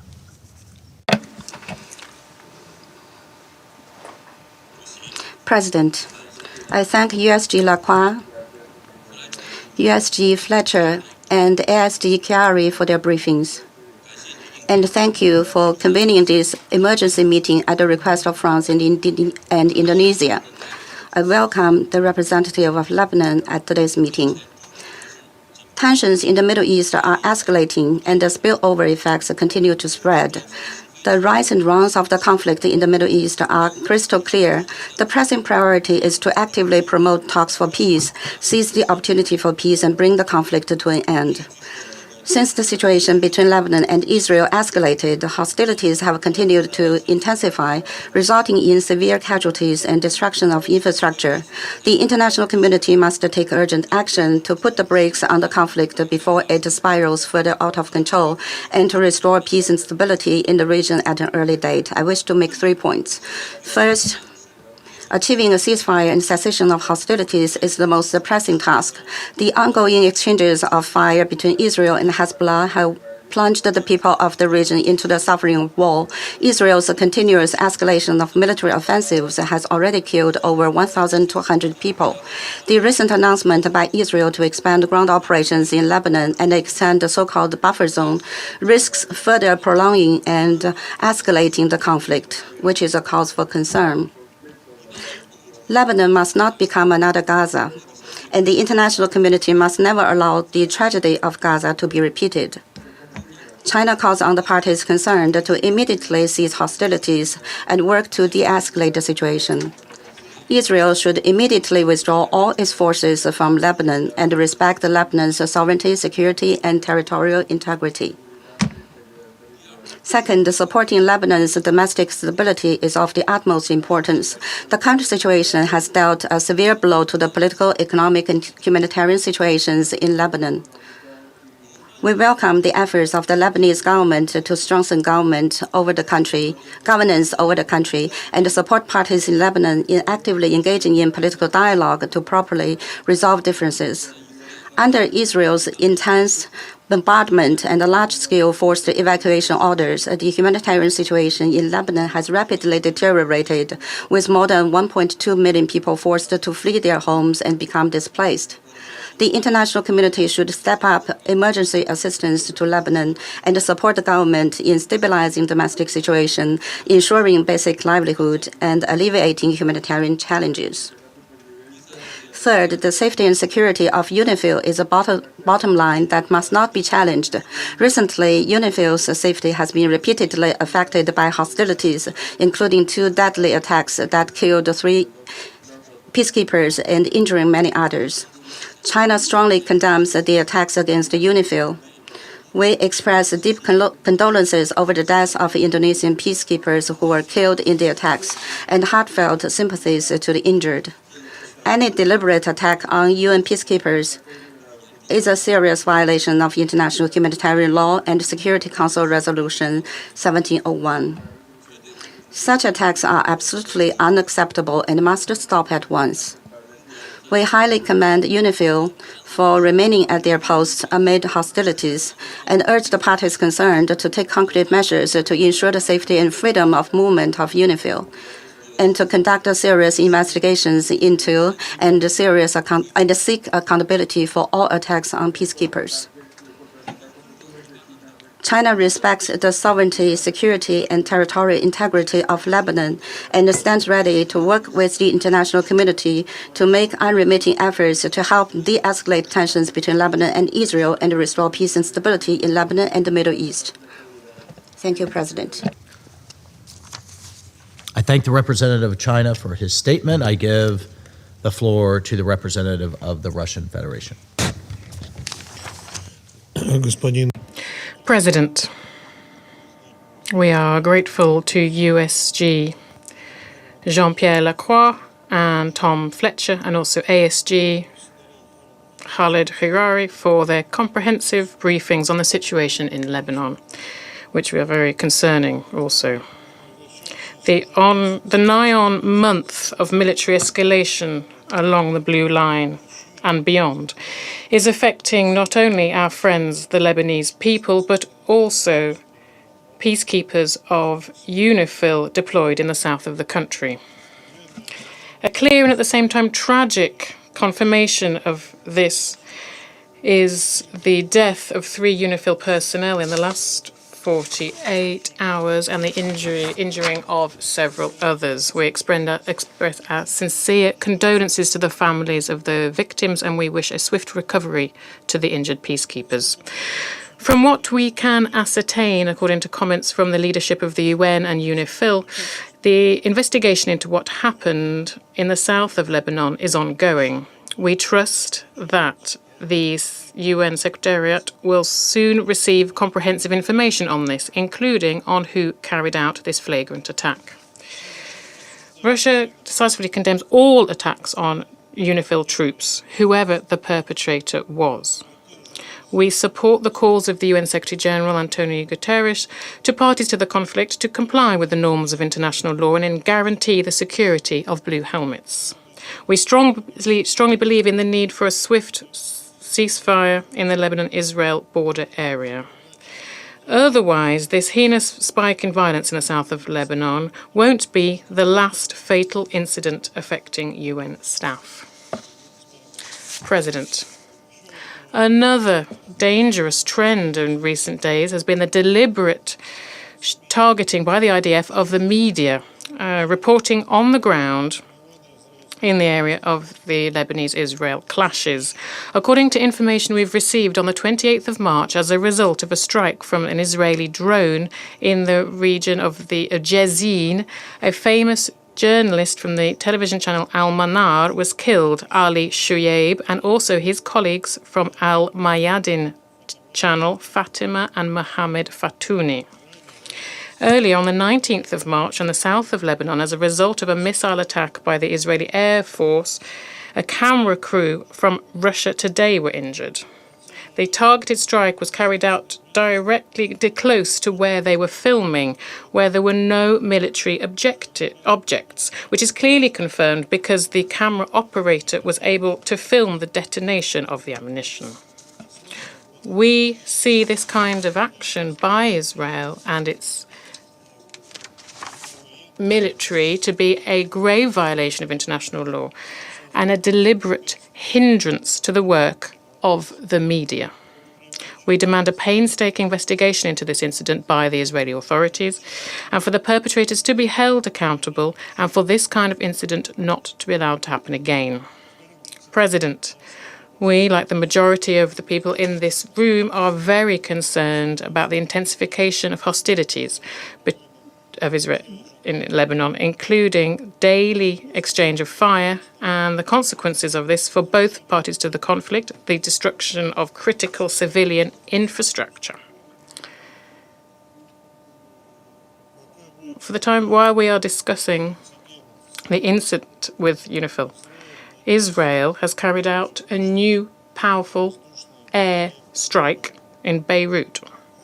I'd like to recall once again that the root cause of this escalation in the Lebanese-Israel confrontation is the aggression of Washington and West Jerusalem against Iran, which was the tripwire for a broader destruction of the fragile stability in the Middle East.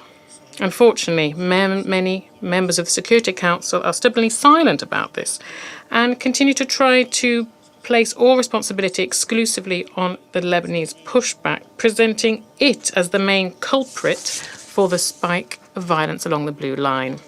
At the same time, they stay quiet about the many violations of Israel's regime of the ceasefire over the last year and a half. This one-sided approach by a host of states, including those directly involved in the current vast regional war, clearly is not helping normalize the situation in the region. On the contrary, it is spurring on warring parties to escalate the conflict. As a result, we are seeing a rising civilian death toll and large-scale destruction of civilian infrastructure. In Lebanon alone, since the 2nd of March, as a result of IDF action, almost 1,500 people have died. The number of injured people is nearing 4,000, and more than 1 million Lebanese people have become IDPs. Israel's strikes on medicine facilities in Arab republics has become an everyday occurrence. Against this backdrop, we are hearing louder and louder militaristic rhetoric from Western Jerusalem, including orders from the Prime Minister Benjamin Netanyahu to expand the so-called buffer zone in south of Lebanon, illegally under control of the IDF. President, we reaffirm our commitment of our country to the sovereignty and territorial integrity of Lebanon.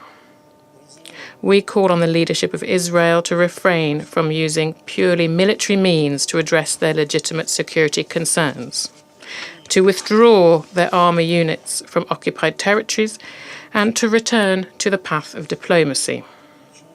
A key benchmark for parties should remain to ensure that to fully honour their obligations under Security Council Resolution 1701 and other decisions of the Council, including those that provide the parameter for the activities of UNIFIL, which continue, despite threats to their security, they are remaining in their positions and paying with their lives to implement the UN mandate bestowed upon them to stabilize the region. Thank you. I thank the representative of the Russian Federation for his statement. I give the floor to the representative of Colombia. Señor Presidente. Mr. President, I thank the Presidency for organising this meeting, and Mr. Jean-Pierre Lacroix, Under-Secretary General for Peace Operations, Mr. Khaled Khiari, Assistant Secretary General for Middle East, and Mr. Tom Fletcher, Under-Secretary General for Humanitarian Affairs and Emergency Relief Coordinator. Thank you all for your briefings. President, the official reports and recent information confirm an alarming deterioration of the security and humanitarian situation in Lebanon. In our last statement, my delegation warned that the situation required an urgent international response in order to avoid precisely the situation that we're facing today. Against this backdrop, Colombia reiterates its appeal to all parties to fully respect international law, including the provisions of the United Nations Charter, international humanitarian law, and relevant resolutions of the Security Council, in particular Resolution 1701. There can be no sustainable solution without respecting these frameworks. This is why it's essential to return to the peaceful means of settling disputes and putting an end to the use of force, including the illegal occupation of Lebanese territory by Israel. The humanitarian crisis that Lebanon is experiencing today is not unrelated to the omission and the systemic violation of these principles. My delegation therefore condemns the repeated attacks against civilian infrastructure, health facilities, and the forced displacement resulting from Israeli armed actions, and the land incursions that are contrary to the provisions of Resolution 1701. Colombia launches an appeal to put a halt to all actions that are incompatible with the obligation to protect civilians and to guarantee the required international support, including sufficient and sustainable financing to provide assistance on the ground and to mitigate the impact of the hostilities on the civilian population. My delegation also underscores that accountability must be guaranteed for those responsible, because it is only with justice that we can avoid a fresh outbreak of violence. At the same time, the security of the organisation's personnel and the inviolability of its facilities must be guaranteed at all times by all parties. Colombia expresses its condolences to the victims and their families, as well as to the government of Indonesia. To them, to their families, and to all members of the organisation, in particular staff serving on the ground, we thank all of them for their service to the cause of peace. Mr. President, Colombia reiterates its solidarity with the Lebanese people. Similarly, we underscore that the respect for sovereignty, political independence, and the territorial integrity of Lebanon are not negotiable. In this context, my delegation welcomes the decisions adopted by the Lebanese government over recent weeks with a view to containing the effects of the escalation of hostilities and to move to recover the legitimate monopoly over arms. At the same time, we launch an appeal to all parties to halt all actions that may block these efforts.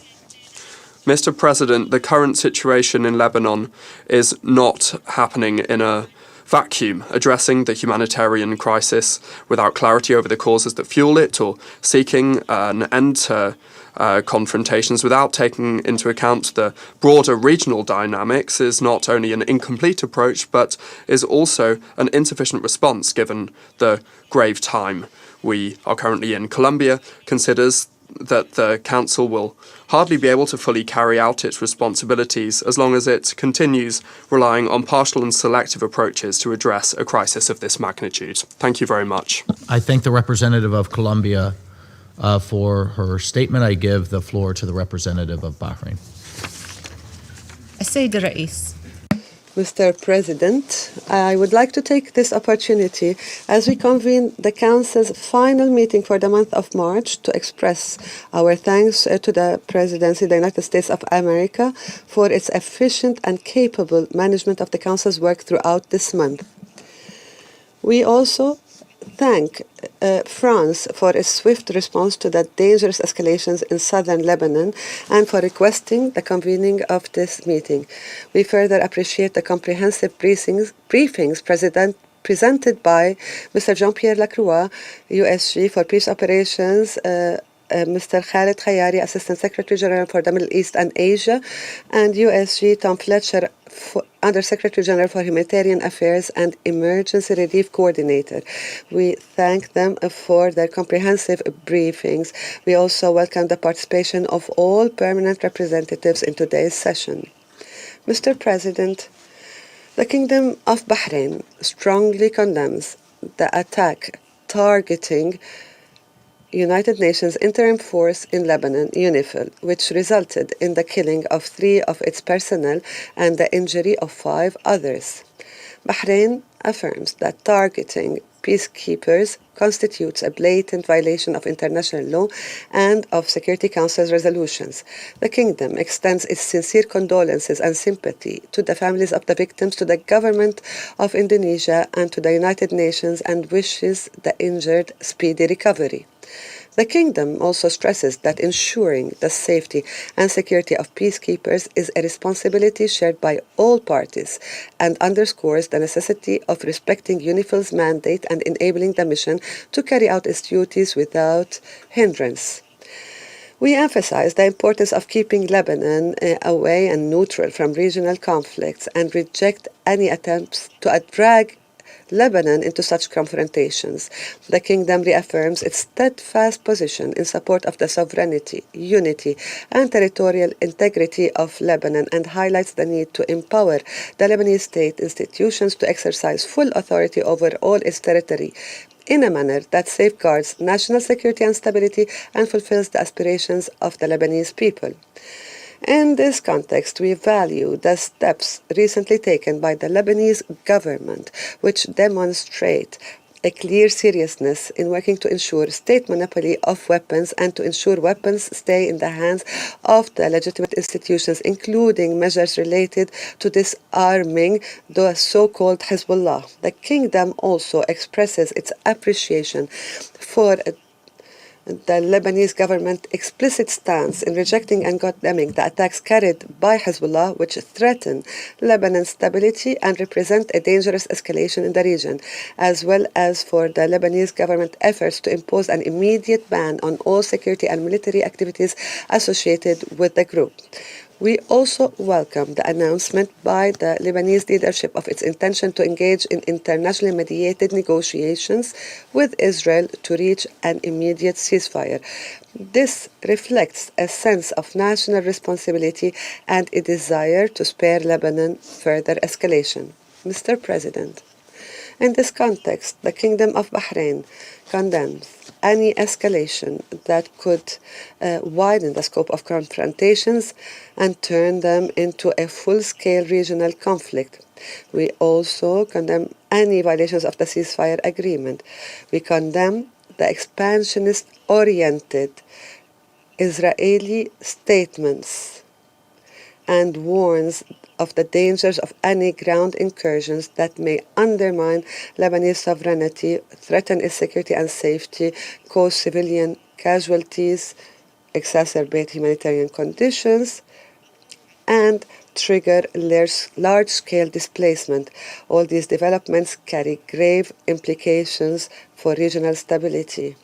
The Kingdom stresses the need for full adherence to the international law and international humanitarian law, particularly in terms of the protection of civilians and civilian infrastructure, ensuring the unimpeded delivery of humanitarian assistance. Mr. President, Bahrain affirms that supporting the Lebanese armed forces and the internal security forces, strengthening their capabilities remains a cornerstone for preserving Lebanon's stability and safeguarding its sovereignty and security. This requires intensified international efforts to provide the necessary support, enabling these institutions to perform their duties effectively, especially in southern Lebanon. In conclusion, the Kingdom of Bahrain reaffirms that preserving Lebanon's unity, stability, and sovereignty is a collective responsibility. It calls on all parties to abide by the relevant international resolutions, foremost among them Security Council Resolution 1701 of 2006, and to work urgently toward consolidating the ceasefire and preventing further escalation. Thank you. I thank the representative of Bahrain for her statement. I give the floor to the representative of the United Kingdom. Thank you, President. I thank USG Lacroix, ASG Chiari, and USG Fletcher for briefing us today. The United Kingdom strongly condemns the recent attacks on UNIFIL, including those which caused the deaths of 3 Indonesian peacekeepers and injured Polish peacekeepers. Our thoughts are with the families of the deceased and with the injured. Such attacks are unacceptable. We urge all parties to ensure the safety and security of UNIFIL personnel and premises in accordance with international law. I thank all peacekeepers serving in Lebanon for their dedication, bravery, and professionalism. Many of us here had the opportunity to meet them during our visit to Lebanon in December. President, the UK is clear in its condemnation of Hezbollah's decision to join Iran's attacks against Israel. Hezbollah's attacks on Israel, including civilian communities south of the Blue Line, must cease immediately. The actions of this proscribed terrorist group, at the instigation of the Iranian regime, are once again drawing the people of Lebanon into a conflict they do not want and which is not in their interests. I commend the Lebanese government's decision to ban all Hezbollah military activity and initiate a plan to bring all weapons under state control. We will continue to support the Lebanese armed forces as they undertake this task, as Lebanon's sole legitimate defender. However, Israel's decision to expand its ground operations further into Lebanon undermines this work and threatens Lebanon's sovereignty. Strikes on Lebanese armed forces positions are also deeply concerning. President, as we've heard here, The conflict is causing a deepening crisis with dire consequences for civilians. The humanitarian toll is staggering. More than 1 million people have been forced from their homes, with women and children facing the greatest risks. Among the displaced are over 12,000 pregnant women, many struggling to access essential health care. At least 121 children have been killed, and countless others are enduring the trauma of violence, loss, and upheaval. Attacks impacting healthcare facilities have intensified, with more than 50 health workers killed to date. This is unacceptable. All parties to the conflict must uphold international humanitarian law.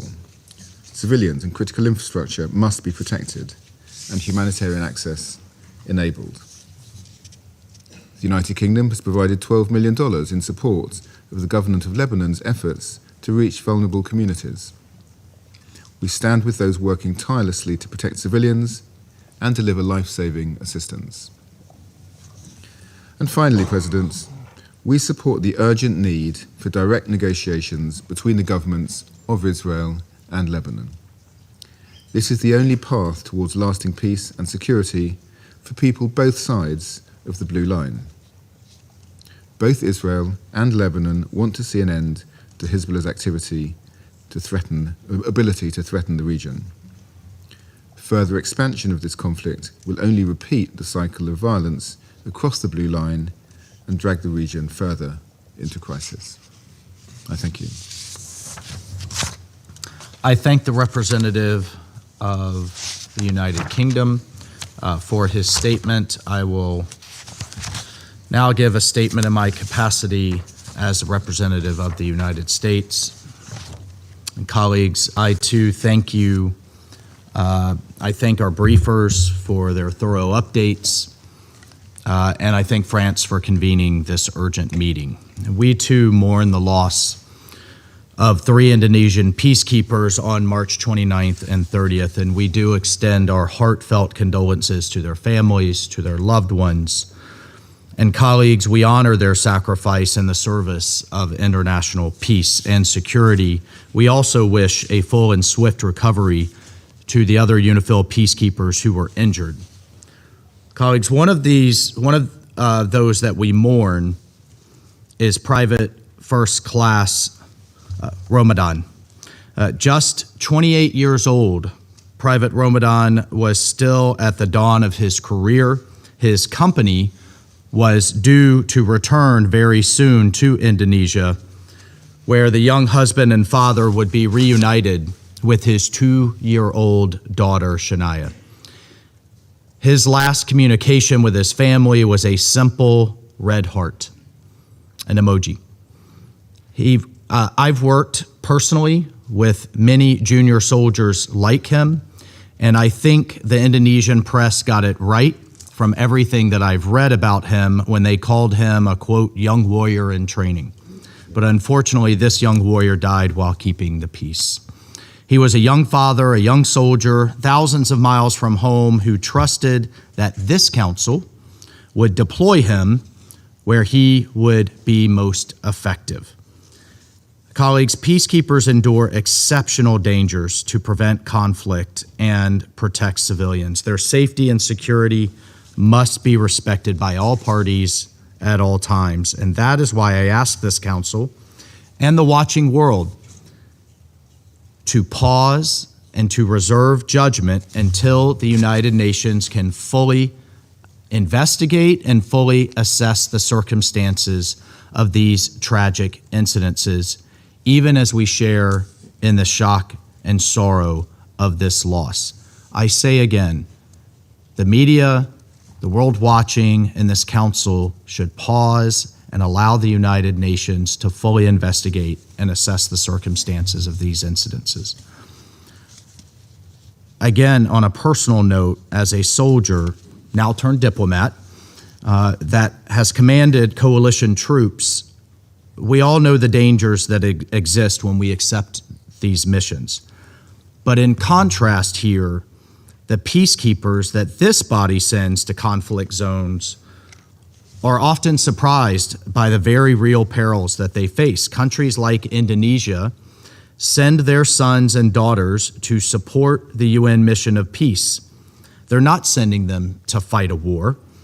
This council owes them condolences, but we also owe them a wise approach to peacekeeping that recognizes that terrorists have no respect for this council. Terrorists have no respect for the norms of international law. Colleagues, we all recognize that the suffering in this region is immense and has gone on for far too long. Parents, children, and grandparents, whether Israeli or Lebanese, whether civilians or UN peacekeepers, they should not face the daily dangers caused by Iranian-backed terrorists who have long afflicted both Israel and Lebanon.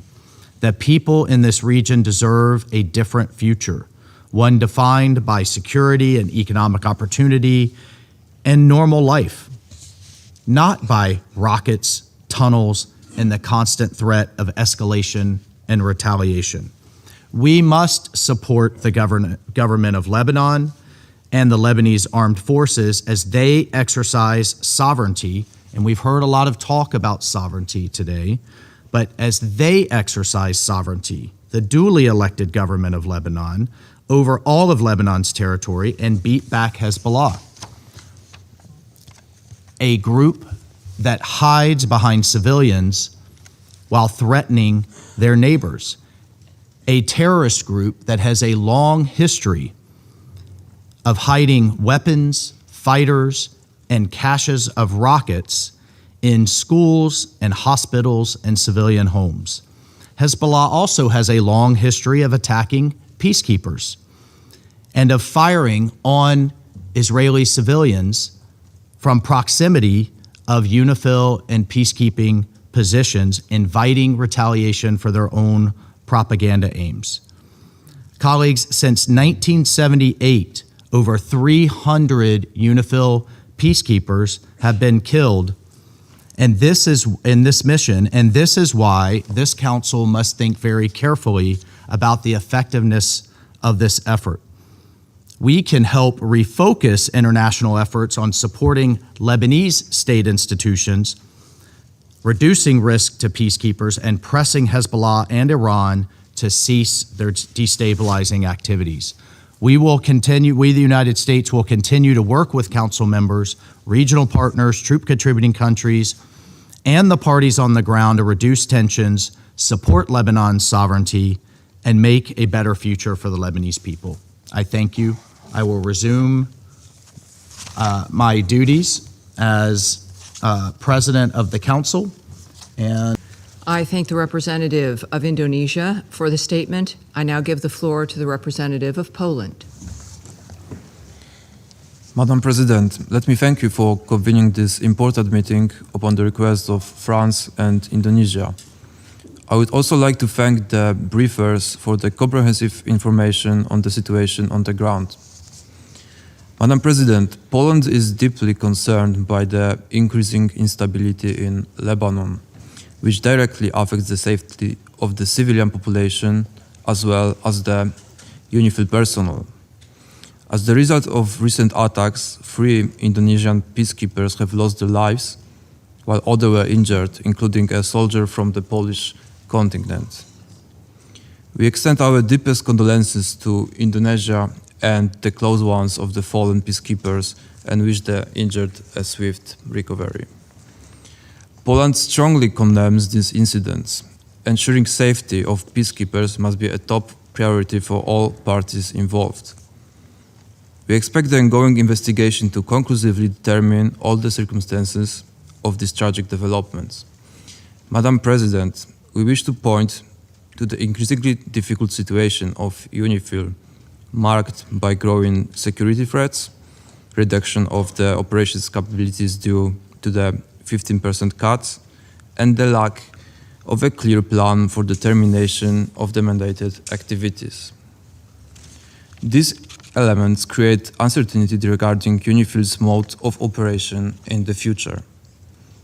We therefore call for development of clear operational guidelines for the implementation of Resolution 2790, enabling troop contributing countries to align their planning while ensuring both the continued implementation of the mandate and the safety of soldiers remaining in Lebanon. Madam President, in a broader context, we call on all parties to refrain from any actions that would further escalate the situation and to return to the implementation of the ceasefire agreement, which was negotiated by the United States and France in November 2024, and to ensure the full implementation of the provisions of Resolution 9001. We are deeply concerned about the humanitarian situation of the civilian population. In response, Poland has delivered the first batch of humanitarian aid to Lebanon. Additionally, answering humanitarian appeals, we have made voluntary contributions to International Red Cross and Red Crescent movement. Further aid programs are currently being prepared. Madam President, we call on all parties to urgently return to the ceasefire agreement and to fully respect Security Council Resolution 1701. Poland reaffirms its strong support for the mandate of UNIFIL in the southern Lebanon, and we commend the courage, professionalism, and steadfast commitment of UNIFIL Peacekeepers in the fulfillment of their mandate. And I thank you. I thank the representative of Poland for the statement. And now the representative of France has asked for the floor to make a further statement. I give them the floor. Merci, Madame. Thank you, President. I'll be very brief. Following what was said by our colleague from Israel, I won't make a comparison between French's statements and Iran, but simply because it would never cross my mind to compare the nature of France and Israel relations and France and Iran on the other hand. The only thing we would have to say is we want to see a de-escalation. We want to see territorial integrity and sovereignty of Lebanon respected by all, and we would always recall Iran and Hezbollah's responsibility for the start of all of these operations. Thank you. All right. I thank the representative of France for the statement. There are no more names inscribed on the list of speakers. However, before adjourning this meeting, I would like to warmly thank the Secretariat of the Council for all the support they have given us this month. And I thank all the members of the Council for joining us in this bit of history and for lending us your support. And to the variety of voices from this seat, from the First Lady of the United States, to Ambassador Waltz, to myself, and to all the other ambassadors from USUN. As I gavel the presidency closed, as I speak also on behalf of everyone here at our mission, in wishing the delegation of Bahrain good luck for the month of April, but we know luck favors the prepared, so you're going to do very well. My thanks to everyone from the mission, and have a great day. Thank you, everyone. The meeting is closed.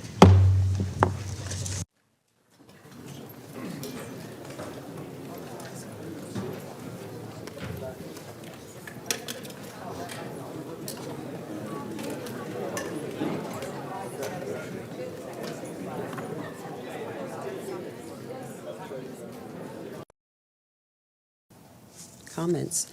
Anything online? No, I don't see any questions online. Thank you very much. Enjoy the rest of your day.